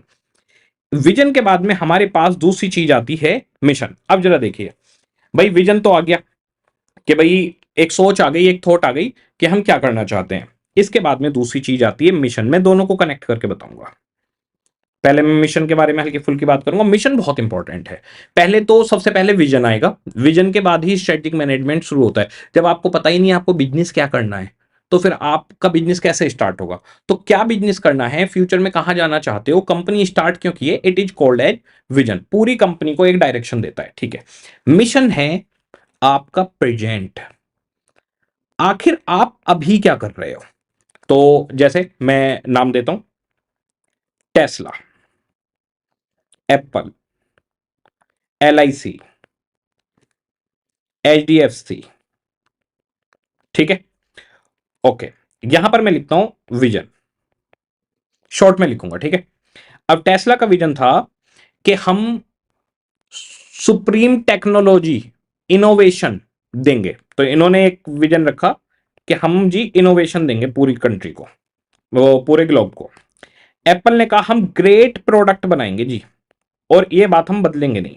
ओके जी। LIC ने कहा हम फाइनेंशियल कॉन्ग्लोमरेट बनाएंगे, यानी हर तरीके का फाइनेंशियल प्रोडक्ट हम सर्व करेंगे। HDFC ने कहा हम वर्ल्ड क्लास इंडियन बैंक बनेंगे। ओके, ये हो गया विजन। ये कंपनी खुलते के टाइम की सोच है, ये लॉन्ग लास्टिंग होती है और पूरी कंपनी इसी पे चलती है life time. Life time company company का एक जो सेटअप होता है ना, जो फाउंडेशन है, आप कह सकते हैं ये फाउंडेशन स्टेटमेंट है। विजन एक फाउंडेशन स्टेटमेंट है। जो आपने कंपनी चालू करी तो आपका विजन क्या था। जैसे मैं अगर आप लोगों से पूछूं, यहां पे मैं एक CA स्टूडेंट लिखता हूं, ये बिजनेस से रिलेटेड नहीं है, लेकिन अगर मैं आपसे पूछूं कि आपका विजन क्या है और मिशन क्या है, आपको विजन और मिशन में फर्क पता चल जाएगा। आप कहेंगे कि आपका मिशन है CA बनना, राइट। आज की डेट में तो आप ये बोलेंगे कि आपका मिशन CA बनना है। क्या CA बनना लॉन्ग लास्टिंग एक ऑब्जेक्टिव है? नहीं सर, मेरा जो है मिशन है CA बन के प्रैक्टिस करना। अच्छा सर, मेरा मिशन है CA बन के जॉब करना। मैं आपको बता दूं, दुनिया के हर इंसान का अगर आप उठा के देखेंगे ना, तो उसका जो विजन मिलेगा ना, वो एक ही मिलेगा, वो है एक अच्छा इंसान बनना। इससे ऊपर कुछ नहीं है, एक अच्छा इंसान बनना, ये हमारा विजन होता है। ये विजन है लॉन्ग लास्टिंग। क्या एक अच्छा इंसान बनना एक शॉर्ट टर्म प्रैक्टिस है या लॉन्ग टर्म प्रैक्टिस है? बहुत जल्दी खत्म हो जाती है। बहुत, मैं आपको बताऊं, मैं सालों से अच्छा इंसान बनने की कोशिश कर रहा हूं, लेकिन मुझे अभी भी कभी कभी कुछ ना कुछ कमी अपने अंदर फील हो जाती है। आप लाइफ में कभी भी देखिएगा, विजन है अच्छा इंसान बनना, मेरी पूरी जिंदगी निकल जाएगी। आपको बोलना आ जाएगा, लेकिन कब क्या बोलना है ये सीखने में सालों साल लग जाते हैं। तो अगर आप एक अच्छे स्पीकर बनना चाहते हैं, आप एक अच्छे इंसान बनना चाहते हैं, तो उसमें बहुत टाइम लगता है। मेरे साथ में कई सारी चीजें हुई। ऐसा नहीं है, मैं अभी भी एक अच्छा इंसान हूं, लेकिन मैं जितना अच्छा इंसान बनना चाहता हूं, शायद उसमें भी टाइम लगेगा। लाइफ में जब अलग अलग फेजेस आते हैं ना, तो इंसान धीरे धीरे सीखता है इस चीज को। जैसे कि शादी से पहले, पढ़ाई के टाइम पर अच्छा इंसान बनना क्या है, तो हम लोगों को छोटी छोटी सी बातें सिखाई जाती हैं। झूठ नहीं बोलना है। आपको एक टाइम पे पता चलेगा कई जगह तो झूठ भी बोलना पड़ता है। तो क्या हम झूठ बोलने से बुरे इंसान हो गए किसी जगह पे? ये चीज ने मेरे को बहुत परेशान किया लाइफ में, कि भाई झूठ नहीं बोलना। और तो क्या कहीं पे झूठ बोलना भी पड़ सकता है? तो क्या झूठ बोलना अच्छाई है या बुराई है? पॉइंट है आपकी नीयत क्या है, मैं समझ पाया। अगर आपकी नीयत साफ है, यानी आप झूठ बोल रहे हो किसी अच्छे काम के लिए, तो आपने आज झूठ ही बोला है, लेकिन आगे वो किसी अच्छे काम की वजह से आज आपने झूठ बोला है, तो इसमें कोई बुराई नहीं है। ये ठीक है। मैं अभी तक ये सीखा हूं, अभी लाइफ में मेरे को आगे और एक्सपीरियंस मिलेंगे, मैं और चीजें सीखूंगा। मैंने सीखा झूठ नहीं बोलना है, बेईमानी नहीं करनी है, गलत नहीं करना। फैमिली ने ये सिखाया, सबकी फैमिली ये सिखाती है। किसी की फैमिली किसी को नहीं बोलती कि जा भाई चोरी कर, झूठ बोल, मक्कार बन जा। तो एक अच्छा इंसान बनना ही सब कुछ है। CA बनना उसके सामने बहुत छोटी चीज है। आप CA नहीं होते डॉक्टर होते, डॉक्टर नहीं होते इंजीनियर होते, इंजीनियर नहीं होते कोई और नौकरी कर रहे होते, कोई बिजनेस कर रहे होते, कुछ भी कर रहे होते। अपनी लाइफ के लिए पैसा कमाना, पैसा कमाना एक विजन नहीं है। पैसा कमाना बहुत छोटी सी चीज है। जब तक पैसा आता नहीं है ना, तब तक ऐसा लगता है पैसे की बहुत वैल्यू है। जब आप उसमें कामयाबी पा लेंगे ना, उसके बाद आपको लगेगा पैसे की उतनी वैल्यू नहीं है, वैल्यूज की वैल्यू है। सच बोलना, बुरा ना करना, अच्छा करना, किसी की हेल्प कर पाना, आप किसी को सड़क भी पार करवा दीजिए बूढ़े इंसान को, 2-3 दिन तक मन में अच्छा लगता रहता है। तो ये जो लाइफ में अगर आप एक सुकून की नींद लेना चाहते हैं, एक अच्छी ज़िंदगी जीना चाहते हैं, तो अपने जीवन का एक ही टारगेट रखिए कि आपको एक अच्छा इंसान बनना है, इससे ऊपर कुछ नहीं है। इसके ऊपर दुनिया में कुछ भी नहीं है। हर कोई अपने साथ में सिर्फ़ एक अच्छा इंसान ही चाहता है, हर कोई उससे कनेक्ट रहना चाहता है, हर कोई उसकी रिस्पेक्ट करता है और वो उसकी आत्मा शांत रहती है, उसकी आत्मा में बोझ नहीं होता कि मैं कुछ गलत कर रहा हूँ, कोई गलत काम कर रहा हूँ। तो मुझे लगता है कि एक जो विज़न है, वो एक अच्छा इंसान बनना हो सकता है। ठीक है। अब बात करते हैं मिशन की। मिशन में मैं सीए स्टूडेंट को यहाँ पे हटाता हूँ, मैं तो यहाँ पे एक ह्यूमन बीइंग लिखता हूँ, ह्यूमन। हाँ जी। अब जरा मिशन की बात करते हैं। मिशन, ये जो विजन है ये लाइफ टाइम है। ये फ्यूचर में आप एंड ऑफ द डे कहां पहुंचना चाहते हैं इसको बताता है। तो हम इनोवेशन करना चाहते हैं, ठीक है जी। हम ग्रेट प्रोडक्ट बनाना चाहते हैं, तो ये तो लाइफ टाइम चलता ही रहेगा ना। ग्रेट प्रोडक्ट के बाद दूसरा प्रोडक्ट, दूसरे या तीसरा प्रोडक्ट, इनोवेशन तो चलते ही रहेंगे। फाइनेंशियल कॉन्ग्लोमरेट में आप तो नई नई फाइनेंशियल सर्विस लाते रहोगे। एलआईसी हर 6 महीने पे एक नया प्लान ले आती है, तो ये क्या नई फाइनेंशियल सर्विस ले आए ना। इसके अलावा एचडीएफसी है, एचडीएफसी नए नए प्लान्स, नए नए एफडी प्लान्स, नए लोन प्लान, वैसे मेनली ये हाउसिंग फाइनेंस कंपनी है, तो घर के लिए लोन देती है, लेकिन इन्होंने बाकी भी सारे काम कर रखे हैं। ठीक है। मिशन बताता है आपके प्रेजेंट को, ये आपके बिजनेस का पूरी की पूरी कहानी बता देता है। मिशन बताता है कि टेस्ला साहब आप इनोवेशन करना चाहते हैं, ये आपका विजन है, लेकिन आप आज कहां खड़े हैं, आप आज क्या कर रहे हैं, आप जो कर रहे हैं, आपका मार्केट शेयर क्या है, आपका कस्टमर क्या है, आप कस्टमर की कौन सी नीड को फुलफिल कर रहे हैं। ध्यान से सुनना, मिशन पूरी कहानी आपकी आज तक की क्लियर करता है कि कंपनी खुलने से लेकर और आज तक आप कहां खड़े हैं, और यह भी बता देता है कि जो आपकी आज की स्थिति है कि आप फ्यूचर में कहां जाएंगे। तो मिशन कहता है टेस्ला साहब आप इनोवेशन करना चाहते हैं, आपका विजन है, बहुत अच्छी बात है, आप आज कहां खड़े हैं। तो आप ये कहते हैं हमने ईवी कार्स बनाई हैं जो दुनिया की सबसे बेहतरीन कार है। तो क्या क्लियर हुआ, इन्होंने ईवी बनाई है, ठीक है, इलेक्ट्रॉनिक व्हीकल्स में। इन्होंने फोर व्हीलर को, कार को चूज किया है। ये लग्जरी सेगमेंट की कार बनाते हैं, इनका कस्टमर प्रीमियम कस्टमर है। इन्होंने ऑल ओवर वर्ल्ड में कार को पहुंचाना है, लेकिन अभी पहुंचा नहीं पाए। प्रेजेंट बताओ भी, प्रेजेंट इंडिया में तो अभी टेस्ला नहीं आई, टेस्ला आने वाली है, एग्रीमेंट हो गया, सब हो गया। तो इनका जो मार्केट है वो क्या है, इनका मार्केट जैसे यूएसए, यूरोप, ये इन्होंने कवर कर लिया है। अच्छा जी। और इसके अलावा आपके जो कस्टमर हैं वो प्रीमियम हो गए, आप कार बनाते हो लग्जरी, ईवी बनाते हो। ईवी में कौन सी टेक्नोलॉजी यूज कर रहे हो, कौन सी बैटरी यूज कर रहे हो, वो लिथियम बैटरी है या वो ड्राई बैटरीज हैं, वो बताइए। आपकी कार के अंदर क्या क्या फीचर्स हैं, क्या डिफरेंस है बाकी कंपनियों से आपकी कार के अंदर, आपकी कार के ईवी के अलावा और अदर फीचर्स में क्या फर्क है, आपकी जो इंजन, जो मोटर है, उस मोटर का बाकी जो बाकी कंपनियां भी तो ईवी बना रही हैं, उनसे आप में क्या डिफरेंस है, आप उनसे कैसे ऊपर हो, उनसे कैसे बेटर हो, यानी जो भी इन्वायरमेंट आपके चारों तरफ है, आपके कॉम्पिटिटर्स हैं, आप उनमें बेटर कैसे हो, आपकी स्ट्रेंथ क्या है, वो मिशन के अंदर पता चलती है। आप अभी क्या कर रहे हो, आपका मार्केट शेयर कितना है, अभी आपका मार्केट शेयर 20% है, 30% है, 40% है, आपकी आरओआई कितनी है, अभी आप कितने रुपए सालाना कमा रहे हो, कितना डिविडेंड डिस्ट्रीब्यूट कर रहे हो, बिजनेस की पोजीशन आपकी क्या है, आपके आरएनडी डिपार्टमेंट के अंदर अभी क्या चल रहा है, जिससे पता चले कि आखिर आप फ्यूचर में क्या करने वाले हो। ये मिशन के अंदर क्लियर होता है। यानी मिशन बताता है हमारी एग्जिस्टिंग हर एक सिचुएशन, हमारा कस्टमर कौन है, हम किस नीड को सर्व कर फुलफिल कर रहे हैं कस्टमर की, हमारा मार्केट क्या है, हमारा एग्जिस्टिंग बिजनेस क्या है। तो बिजनेस अभी ईवी कार है, इनोवेशन की बात हुई थी, लेकिन ईवी कार बना रहे हो, और भी बहुत सारी चीजें इनोवेशन में हो सकती है, मैं अभी कार को ही लेके चल रहा हूं, ठीक है।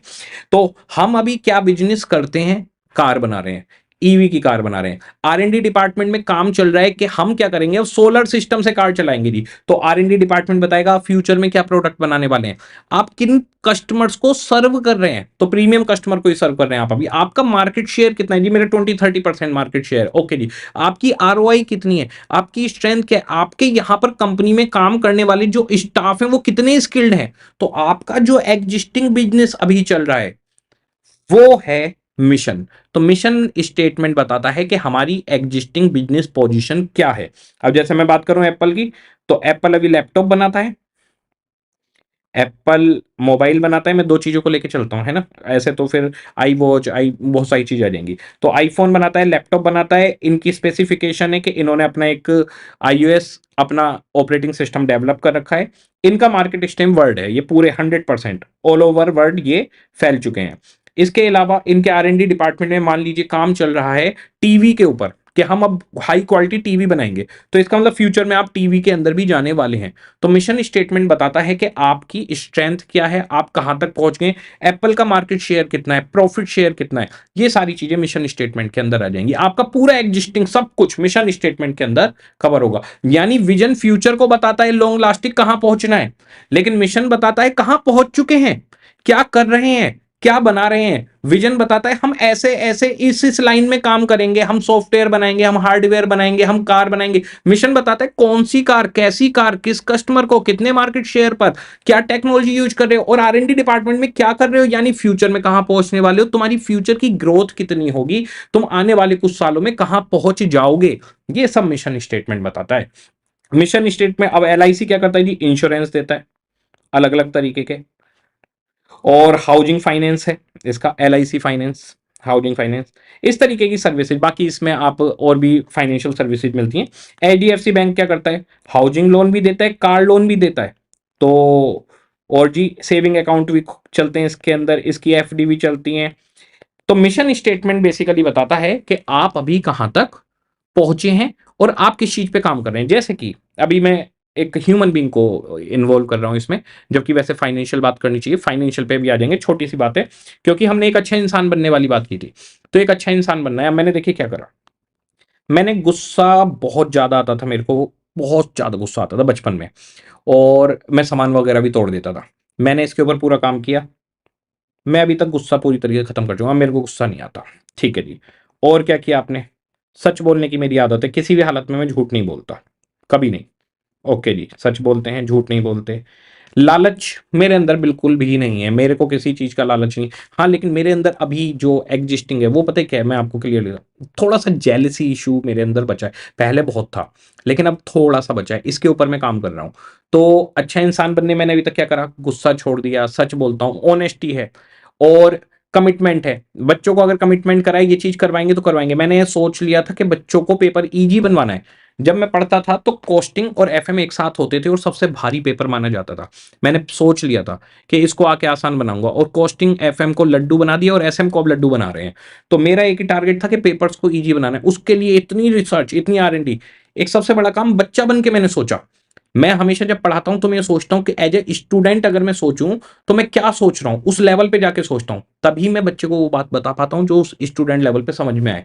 तो मैंने गुस्सा छोड़ दिया अच्छे इंसान बनने के लिए, सच बोलना, ऑनेस्टी शुरू से है, ऑनेस्टी का कभी कोई इशू नहीं रहा। थोड़ा सा मेरे अंदर दो बुरी आदतें बची हैं।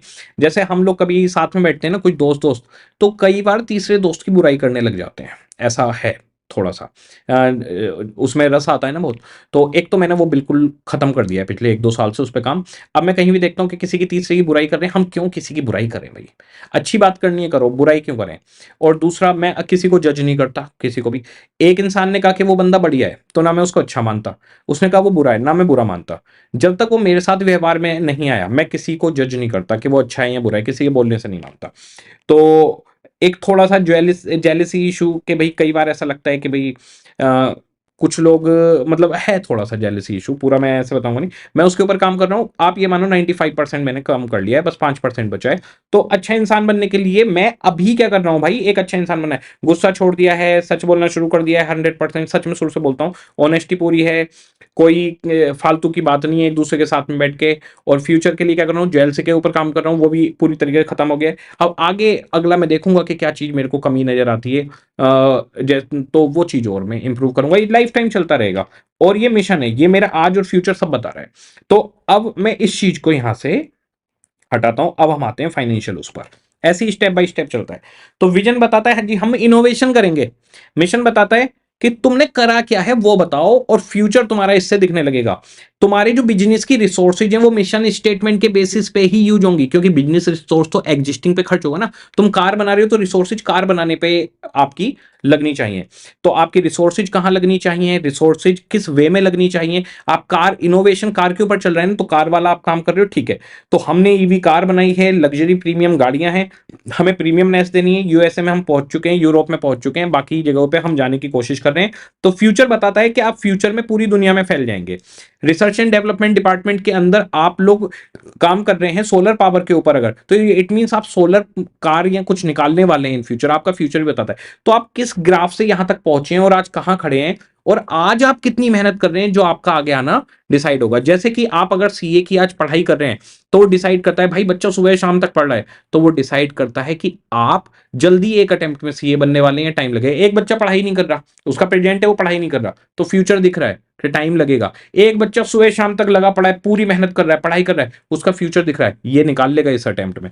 तो मिशन आपकी प्रेजेंट सिचुएशन को बताता है, और प्रेजेंट सिचुएशन से आपका फ्यूचर भी इसमें दिखने लग जाता है। आ जाइए एक बार देखते हैं मिशन का। मिशन आपका एग्जिस्टिंग सिनेरियो है, आज आप क्या कर रहे हैं और फ्यूचर में कहां पहुंचेंगे, देखिएगा। A mission is an answer to the basic question what business are we in and what we do. हम किस बिजनेस में हैं और हम क्या करते हैं, ये मिशन स्टेटमेंट बताता है। जैसे कि पहले मैं आपको मिशन स्टेटमेंट पढ़वाता हूं इनके, जैसे एलआईसी वगैरह के। एचडीएफसी बैंक, इसका मिशन स्टेटमेंट देखिए। इसका विजन क्या था, वर्ल्ड क्लास इंडियन बैंक बनना। अब जरा देखिए क्या करता है।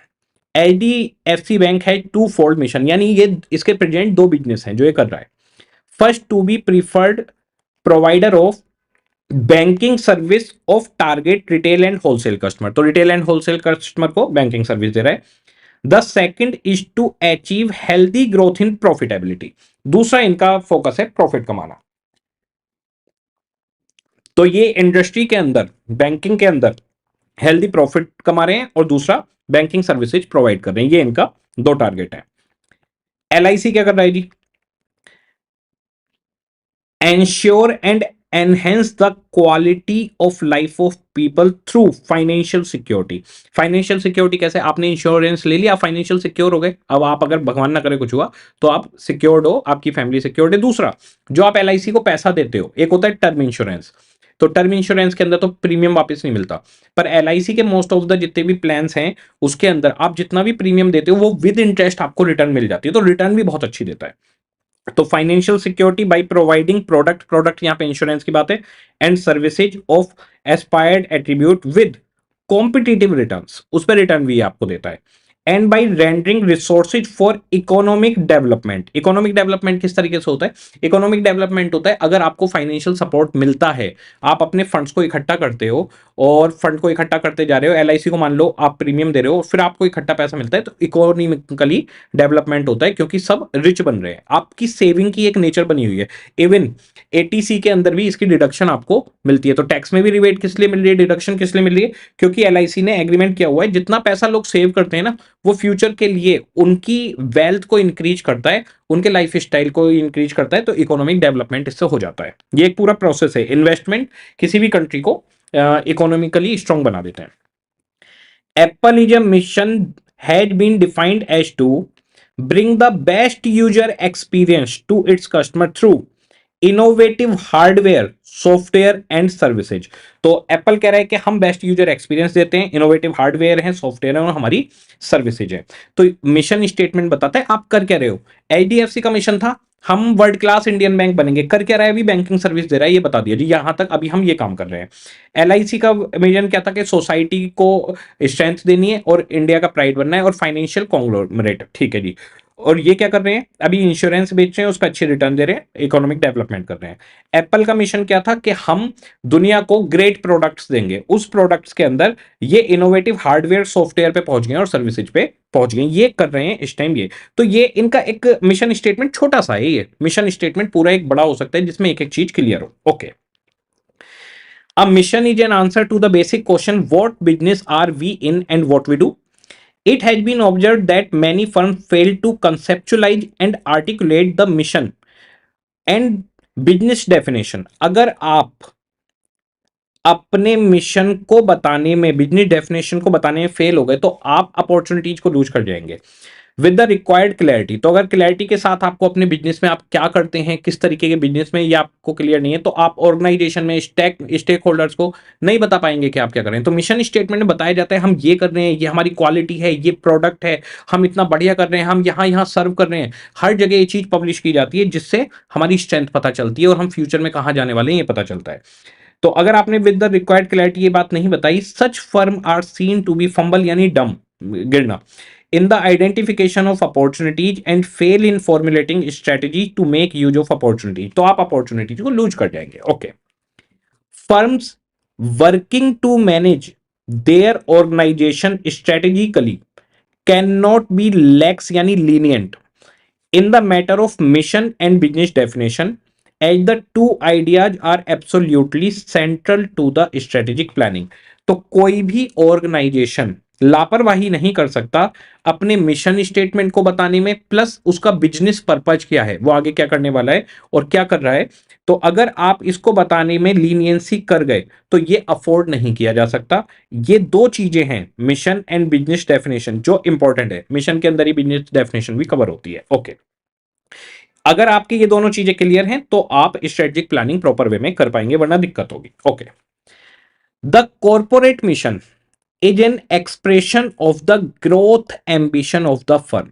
फर्म की क्या ग्रोथ एम्बिशन है ये मिशन स्टेटमेंट बताता है, क्योंकि उसने आपकी आज तक की सारी सिचुएशन बता दी कि आप अभी तक ईवी पे पहुंच गए हैं, ऐसा ऐसा, और आप एग्जिस्टिंगली किस चीज पे काम कर रहे हैं, आरएनडी डिपार्टमेंट में आप किस चीज पे काम कर रहे हैं। तो आरएनडी डिपार्टमेंट में जाकर देखा कि आरएनडी डिपार्टमेंट में देखा कि भाई ये तो सोलर सिस्टम के ऊपर काम कर रहे हैं, इट मीन्स आप सोलर से चलने वाली भी गाड़ियां लाने वाली हैं, शायद ऐसा कुछ आप प्लान कर रहे हैं। It is in fact the firm's future visualize, ये फर्म का फ्यूचर दिखा देता है। It provides a dramatic picture of what the company wants to become, company क्या बनना वाली है ये बता देगा। It is the corporation's dream crystallise.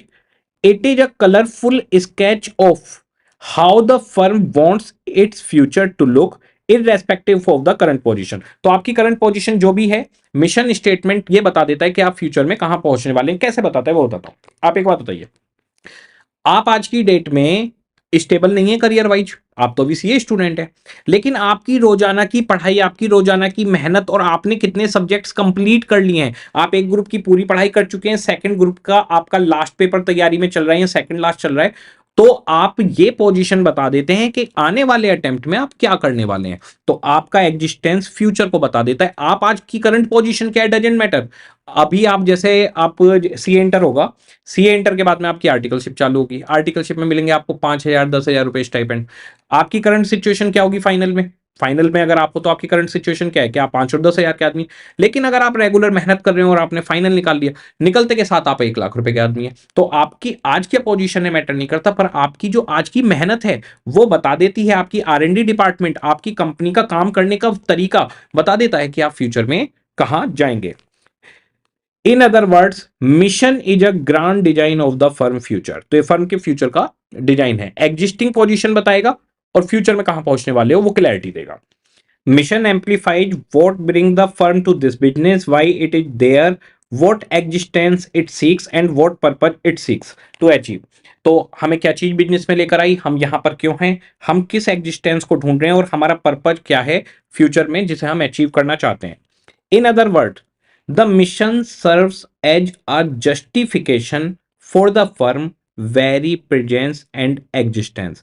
तो मिशन हमें बताता है जस्टिफिकेशन कि हमारी जो एग्जिस्टेंस है, प्रेजेंस है, वो कैसे है, क्यों है और फ्यूचर में हम कहां पहुंचेंगे।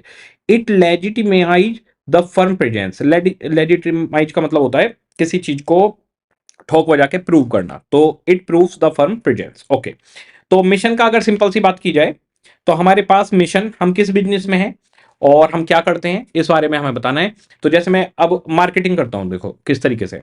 हम नमित अरोड़ा क्लासेज हैं, हम बच्चों को सीए इंटरमीडिएट का कोस्ट एफएम एंड एसएम पढ़ाते हैं।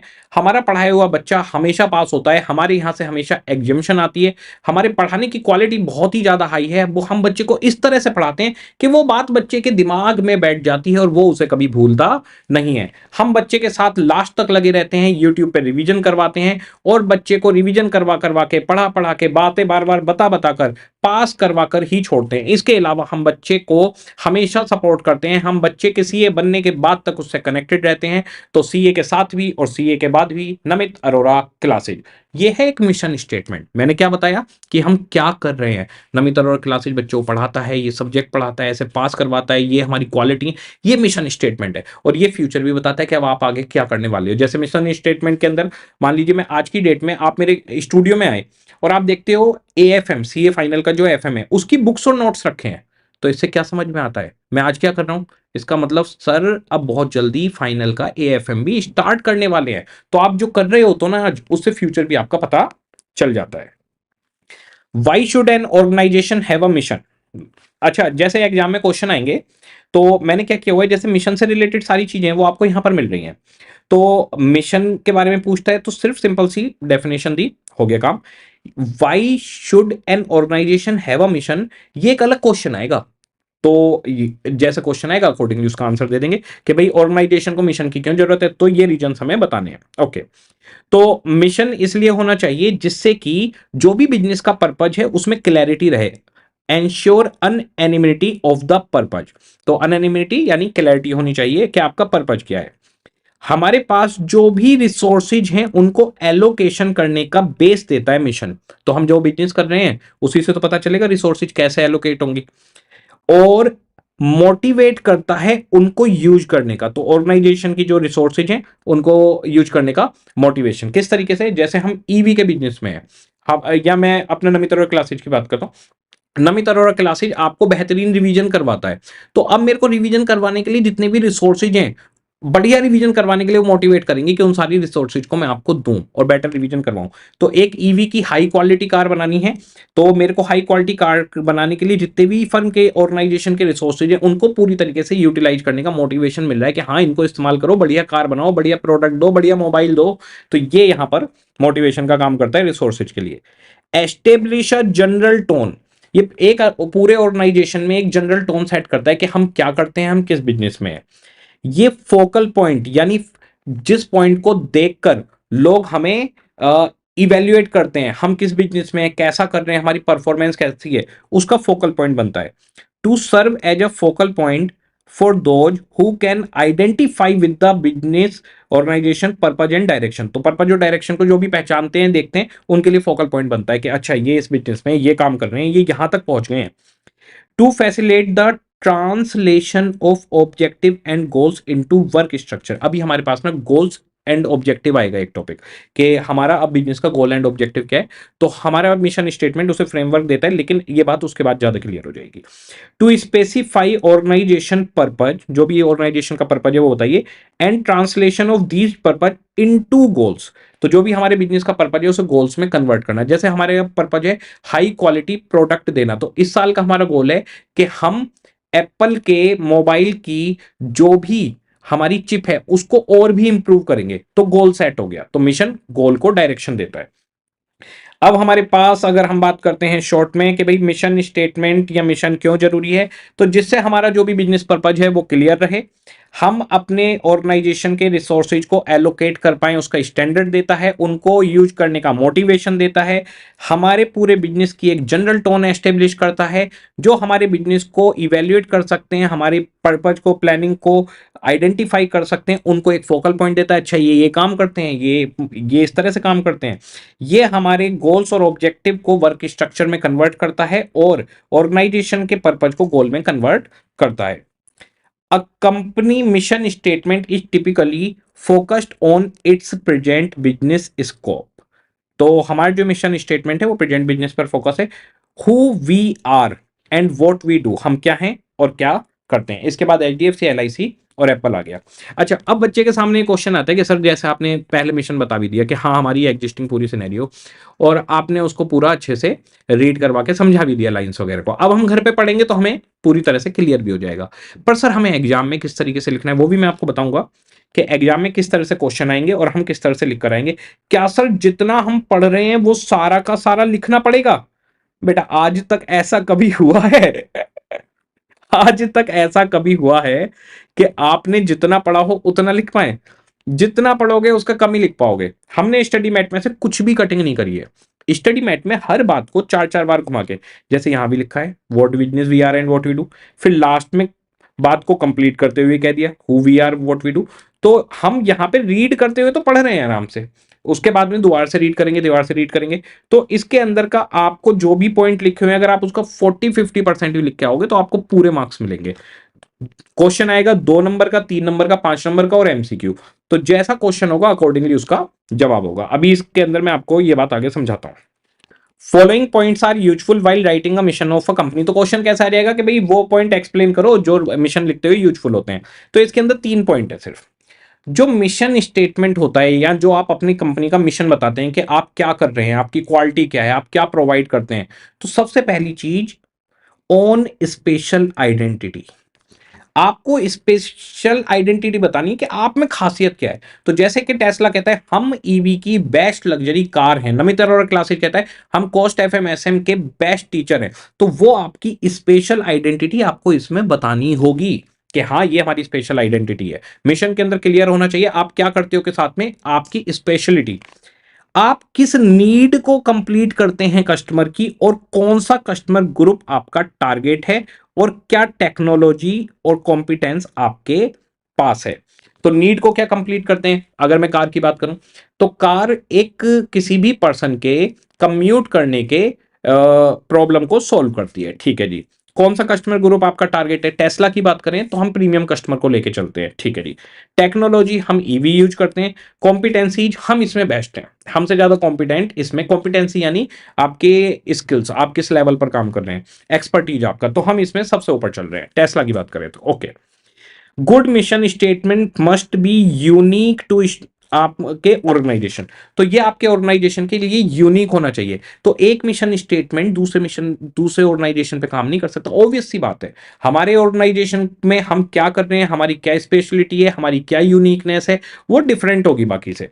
तो हमारे पास क्या क्या यूजफुल पॉइंट रहेंगे मिशन स्टेटमेंट लिखते हुए, हमारी अपनी खुद की स्पेशल आइडेंटिटी हमेशा ध्यान रखनी है, हम कस्टमर्स की किस नीड को फुलफिल करते हैं, कौन सा कस्टमर ग्रुप को हम सर्व करते हैं, कौन सी टेक्नोलॉजी है, और हमारा कॉम्पिटेंस क्या है। साथ में हमारा मिशन स्टेटमेंट हमेशा यूनिक यानी डिफरेंट होना चाहिए बाकियों से। Okay, what is our mission and what business we are, ये मिशन का वो है आपके पास। तो हमारे पास Peter Drucker and Theodore Levitt, इन्होंने 11 क्वेश्चन लिख के दिए।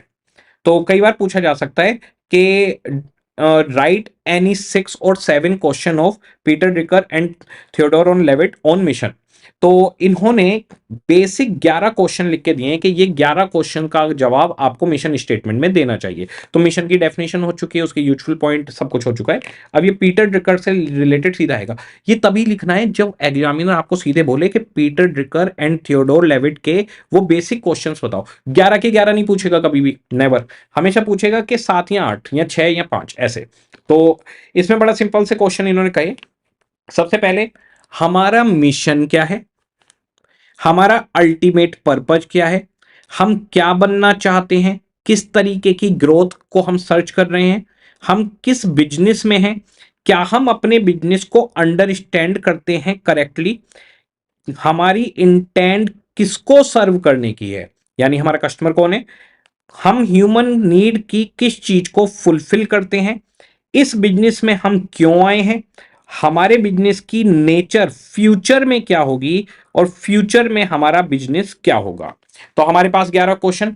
हमारा मिशन क्या है, हमारे बिजनेस का पर्पज क्या है, हम क्या बनना चाहते हैं, किस तरीके की ग्रोथ चाहते हैं, हम किस बिजनेस में हैं, क्या हम अपने बिजनेस को समझते हैं, हम किसको सर्व कर रहे हैं, हम कौन सी ह्यूमन नीड को सर्व कर रहे हैं, हम इस बिजनेस में कैसे आए, फ्यूचर में हमारे बिजनेस की नेचर क्या होगी, और फ्यूचर में हमारा बिजनेस क्या होगा। फिर से एक बार बताइए, हमारा मिशन क्या है, हमारा अल्टीमेट पर्पज क्या है, हम क्या बनना चाहते हैं, किस टाइप की ग्रोथ चाहते हैं, हम क्या बिजनेस कर रहे हैं, क्या हम अपने बिजनेस को अच्छे से समझते हैं, हम किसको सर्व कर रहे हैं, हम उसकी किस नीड को फुलफिल कर रहे हैं, हम फ्यूचर में हमारे बिजनेस की नेचर क्या होगी, और हम फ्यूचर में अपने बिजनेस कौन सा बिजनेस कर रहे होंगे। ये 11 क्वेश्चन आपसे पूछे जा सकते हैं, मतलब 11 में से कहा जाएगा से 4 या 5 कोई भी बता दो। ओके, पीटर ड्रकर ने कहा कि जो मिशन स्टेटमेंट होना चाहिए ना, मिशन स्टेटमेंट थोड़ा सा मार्केटिंग वाला होना चाहिए।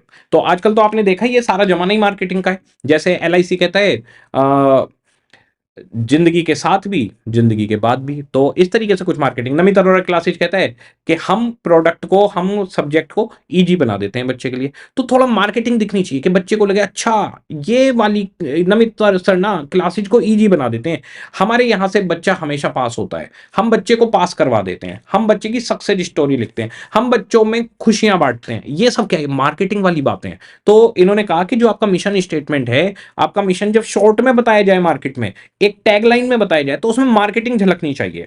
तो ये बोले कि देखो हम आपको बताते हैं प्रोडक्ट ओरिएंटेड आंसर कैसे होते हैं और मार्केटिंग वाले आंसर कैसे होते हैं जी। अब जो देखिए इंडियन ऑयल, मुझे बताइए इंडियन ऑयल क्या करती है। इंडियन ऑयल भाई गैसोलीन यानी पेट्रोल, डीजल, सीएनजी, एलपीजी, इन्हीं सब का काम करती है। तो इंडियन ऑयल कह रही है we produce oil and gasoline product, ये इनका प्रोडक्ट ओरिएंटेड आंसर है। तो ये कहते हैं ऐसे मत लिखो, ऐसे मत लिखो, दुनिया को मार्केटिंग करके बताओ। अब जरा देखिए लाइन पढ़िए, we produce oil and gasoline product, और मार्केटिंग में कैसे जवाब दिया जाएगा, we provide various type of safe and cost effective energy. बात कहने का तरीका बदल गया, बात तो दोनों ठीक है। ऐसे ही Indian railway, we run a railroad, हम ट्रेन चलाते हैं। अब जरा देखिए, we offer a transportation and material handling system, ये मार्केटिंग वाला तरीका हो गया। Lakme, in the factory we make cosmetics, cosmetic product बनाता है Lakme. In the retail outlet we sell hope, तो बात बदल गई। तो आपको मार्केटिंग के तरीके से इस बात को कहना चाहिए, ठीक है।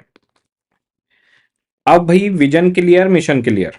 अब हमारे पास अगला आता है गोल्स एंड ऑब्जेक्टिव्स। ये बहुत आसान है, बहुत सिंपल है। वैसे जो गोल्स और ऑब्जेक्टिव्स की डेफिनेशन है वो अलग अलग है। गोल क्या होते हैं, आगे हमें क्या करना है वो बताते हैं, पर वो प्रिसाइज वे में नहीं बताते।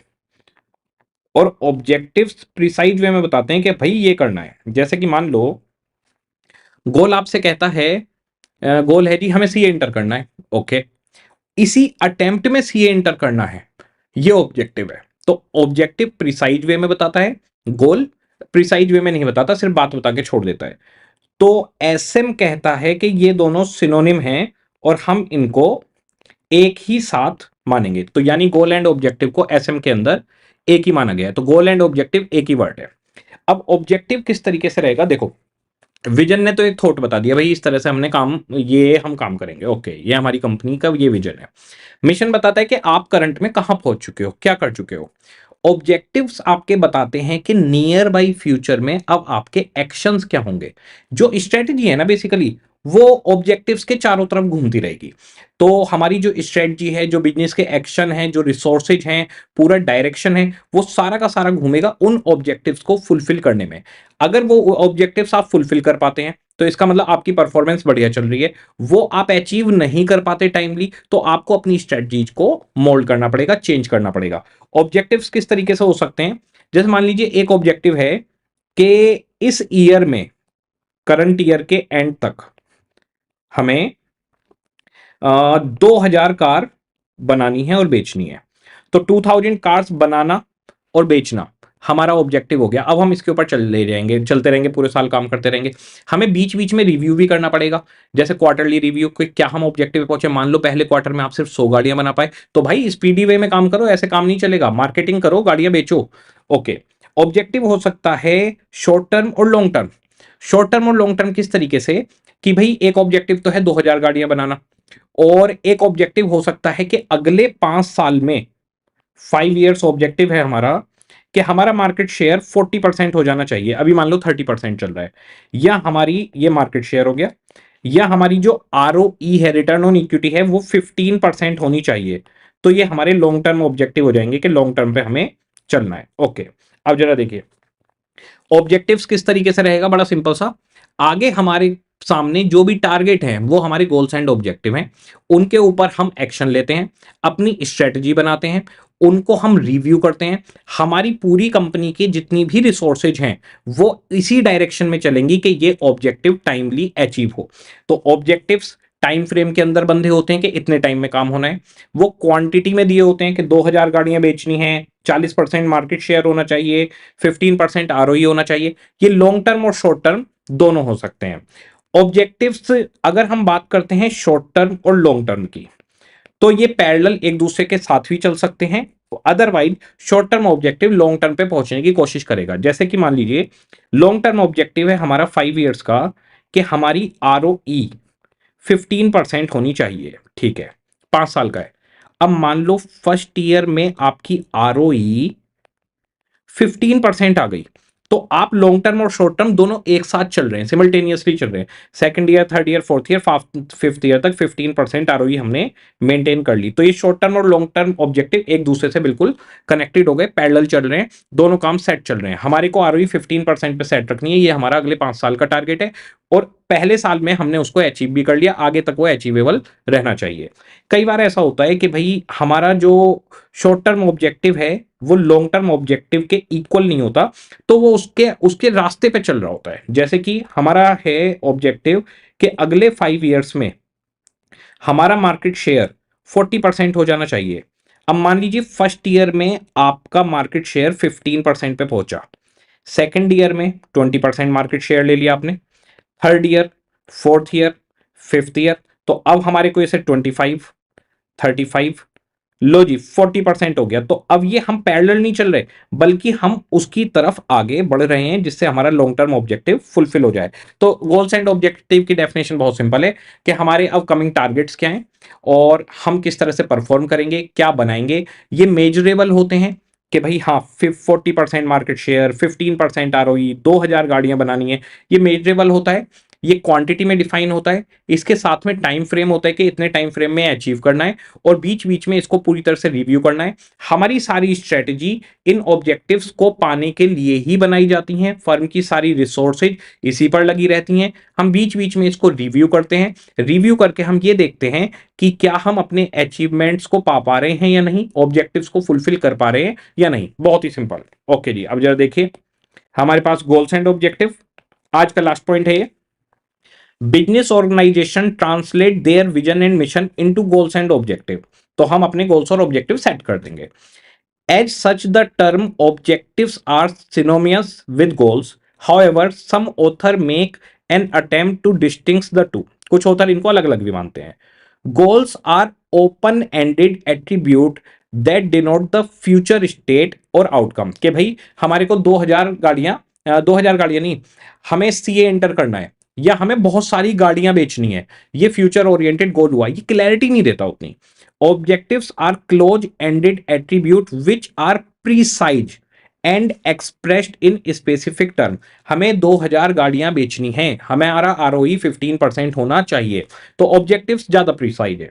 However this distinction is not made by several theories on the subject, accordingly we will also use the term interchangeably. यानी एसएम के अंदर हम गोल्स एंड ऑब्जेक्टिव को अलग अलग नहीं मानेंगे, ठीक है। Objectives are organisation performance target, कि आपको अब आने वाले टाइम में परफॉर्म क्या करना है। The result and outcome it wants to achieve, they function as yardstick यानी स्टैंडर्ड या बेस, स्टैंडर्ड या फिर base.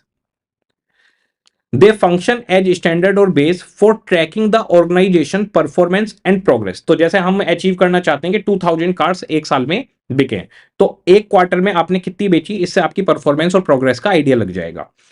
The pursuit of objective is unending process. एक ऑब्जेक्टिव फुलफिल हुआ, अब दूसरा ऑब्जेक्टिव, अब अगला टारगेट, फिर अगला टारगेट, हमेशा चलती रहेगी प्रोसेस।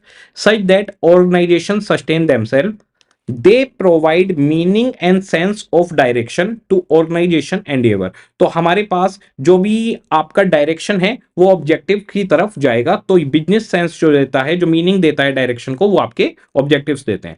ऑर्गेनाइजेशनल स्ट्रक्चर, ऑर्गेनाइजेशन का पूरा structure and activities are designed and resources are allocated around the objectives to facilitate their achievement.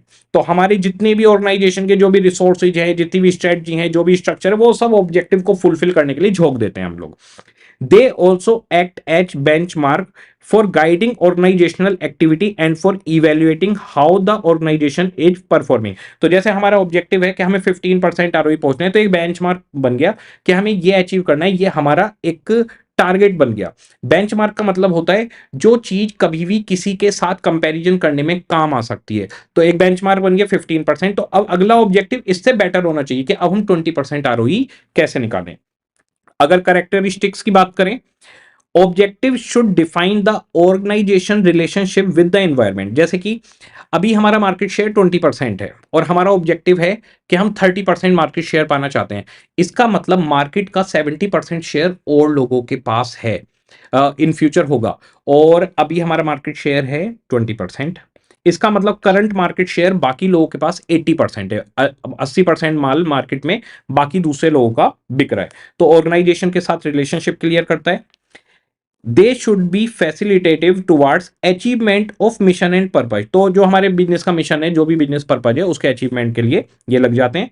They should provide the basis for strategic decision making. Decision making इन्हीं के लिए चलती है जो हमारे current objective है या फिर लॉन्ग टर्म है। They should provide standard for performance appraisal.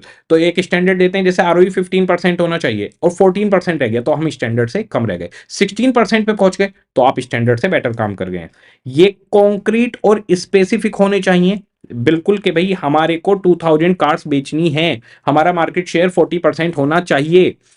ये टाइम फ्रेम से बंदे होने चाहिए, कितने टाइम में आपको ये काम करना है। ये मेजर किए जा सकते हैं और कंट्रोल किए जा सकते हैं। मेजरेबल यानी 2000 कार्स हो गई, 15% आरओआई आ गया, ये मेजरेबल है। और ये कंट्रोल किया जा सकता है, इट मींस कि हमारे पास में हम 2000 कार्स बना रहे हैं या नहीं, 15% अचीव कर रहे हैं या नहीं, उस पर कंट्रोलिंग हम कर सकते हैं।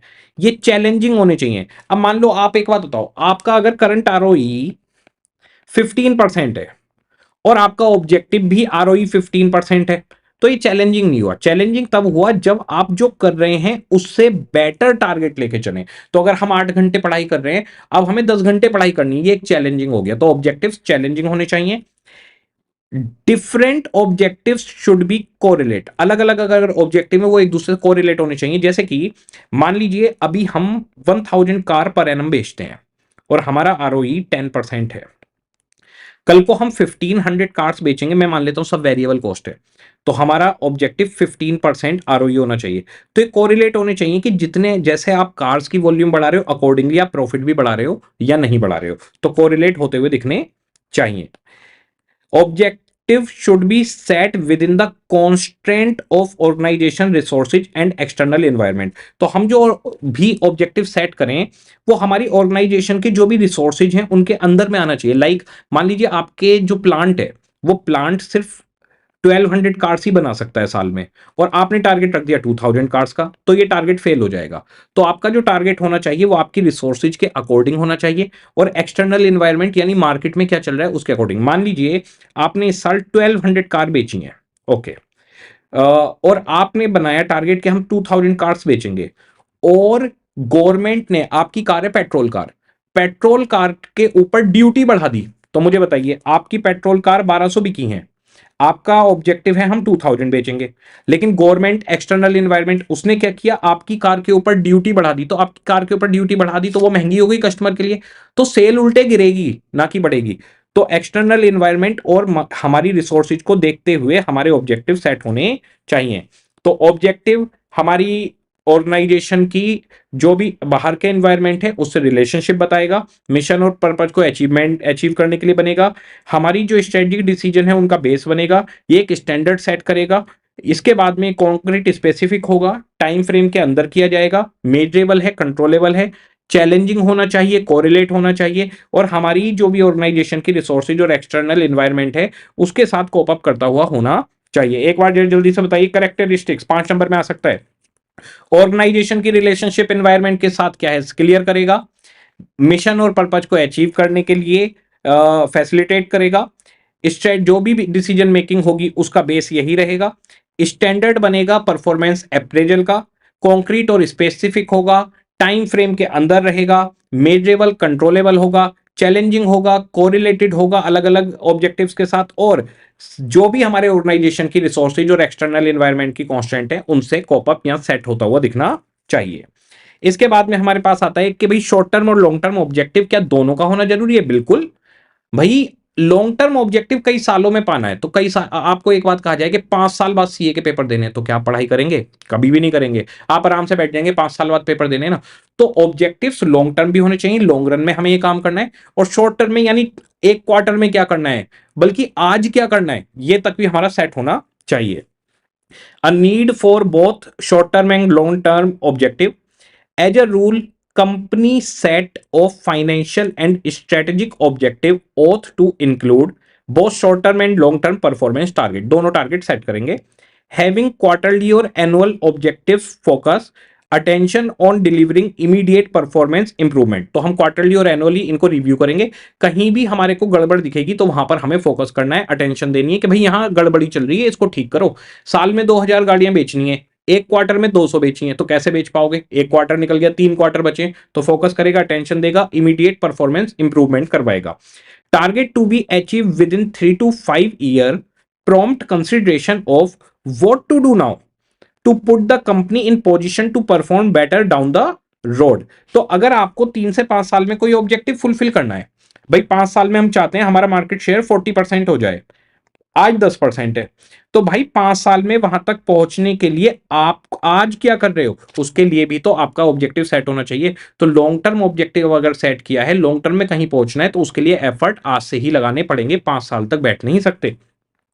By spelling out annual performance target, management indicate the speed at which longer rate target to be approach. तो आप अगर एक साल में आपने क्या अचीव किया है, उससे पता चल जाएगा कि लॉन्ग रेंज में आप क्या अचीव कर पाओगे। लॉन्ग टर्म ऑब्जेक्टिव्स इन 7 एरियाज। हमारे जो लॉन्ग टर्म ऑब्जेक्टिव होते हैं वो 7 एरियाज में रहते हैं। 2 नंबर में क्वेश्चन आ सकता है। सबसे पहला ऑब्जेक्टिव प्रॉफिटेबिलिटी, दूसरा प्रोडक्टिविटी, तीसरा कॉम्पिटिटिव पोजीशन, कि हम कॉम्पिटिशन में कहां पर खड़े हुए हैं, फिर एम्प्लॉय डेवलपमेंट एंड रिलेशनशिप, इसके बाद टेक्नोलॉजिकली लीडरशिप, और हमारे पास पब्लिक रेस्पॉन्सिबिलिटी। बहुत आसान है याद करने, profitability, productivity, competition position, employee development, employee relationship, technologically leadership चाहिए, और हम पब्लिक के लिए क्या रेस्पॉन्सिबिलिटी सर्व करते हैं। Short range objective can be identical to long term objective. तो जैसे हमारा लॉन्ग टर्म ऑब्जेक्टिव है भाई 5 साल में 15% आरओआई होनी चाहिए, फर्स्ट ईयर में भी 15% आरओआई हो गई, तो इट मींस ये शॉर्ट टर्म और लॉन्ग टर्म दोनों मैच कर गए कि आप हर साल 15% कमा लेते हो। If organisation is already performing at the targeted long term level, for instance if company has an ongoing objective of 15% profit growth every year and is currently achieving this objective, then company's long range and short range objective for increasing profit coincide। तो दोनों एक दूसरे के identical हो गए। तो हमें 5 साल में ही 15% प्रॉफिट कमाना है, ये हमारा टारगेट था, और हर साल भी हम 15% प्रॉफिट कमा रहे हैं, तो दोनों आइडेंटिकल हो गए, कोइंसाइड हो गए। लेकिन कई बार क्या होगा कि भाई 5 साल में 15% प्रॉफिट कमाना है और अभी हमने फर्स्ट ईयर में 10% कमाया है, तो धीरे धीरे पहुंच जाएंगे, तो उसके रास्ते पे बढ़ रहे हैं, धीरे धीरे बढ़ाते जाओ। पूरी कोशिश करो कि 5वें साल तक कितने पहुंच जाए, 15% पर। The most important situation in which short range objective differ from long range objective occurs when managers are trying to elevate organizational performance and cannot reach the long term target in just 1 year। First year में, एक साल में हमारा long term target पूरा नहीं हो पा रहा, ऐसी सिचुएशन में short range objective then serves as step towards achieving long term objective. तो हमारे short term objective long term objective को पाने के लिए धीरे धीरे एक एक कदम आगे बढ़ रहे हैं। ओके जी, अब अगर हम आज की बात करें तो मुझे बताइए, विजन बेसिकली क्या है? विजन इनिशियल थॉट है, किस किस चीज पे फोकस करेगा? प्रोडक्ट, कस्टमर, मार्केट और टेक्नोलॉजी। पूरी कंपनी को ये डायरेक्शन देगा। ये एक इनिशियल थॉट है कि हमें फ्यूचर में कहां पर पहुंचना है। मिशन कहता है हम आज कर क्या रहे हैं, किस बिजनेस में। तो मान लीजिए टेस्ला की बात करें तो हम ईवी बना रहे हैं, सबसे बेहतरीन ईवी बना रहे हैं। एप्पल की बात करें, हम मैकबुक, आईफोन ये सब बना रहे हैं और बहुत बेहतरीन बना रहे हैं। अगर मैं ताज होटल्स की बात करूं तो हम बहुत ही बढ़िया होटल है और बहुत अच्छा परफॉर्म कर रहे हैं। तो आज की आपकी सिचुएशन को मिशन क्लैरिटी देता है कि आखिर आप आज क्या कर रहे हैं। इसके बाद में हमारे पास गोल्स एंड ऑब्जेक्टिव है कि अब हमें आगे क्या करना है। तो ये 3 सिचुएशन हमने पढ़ी, vision, initial thought, mission, current situation and future का हमारा एक ग्राफ, जो हम आज कर रहे हैं उससे हमारा फ्यूचर नजर आता है। गोल्स एंड ऑब्जेक्टिव हैं हमारे अपकमिंग टारगेट्स, ये लॉन्ग टर्म और शॉर्ट टर्म हो सकते हैं। आपको ये तीन चीजें पढ़कर आनी है। कल हम इसका रिवीजन करेंगे और फिर आगे बढ़ेंगे। Vision, point number 5, point number 6 mission, point number 5 vision, vision और मिशन का सेम हो गया 5 और 6 है, और फिर उसके बाद में हमारा गोल्स एंड ऑब्जेक्टिव। तो कल आप लोग ये करके आइएगा, फिर हम मिलते हैं और इसको आगे बढ़ाएंगे। ओके जी, सभी को टाटा बाय बाय।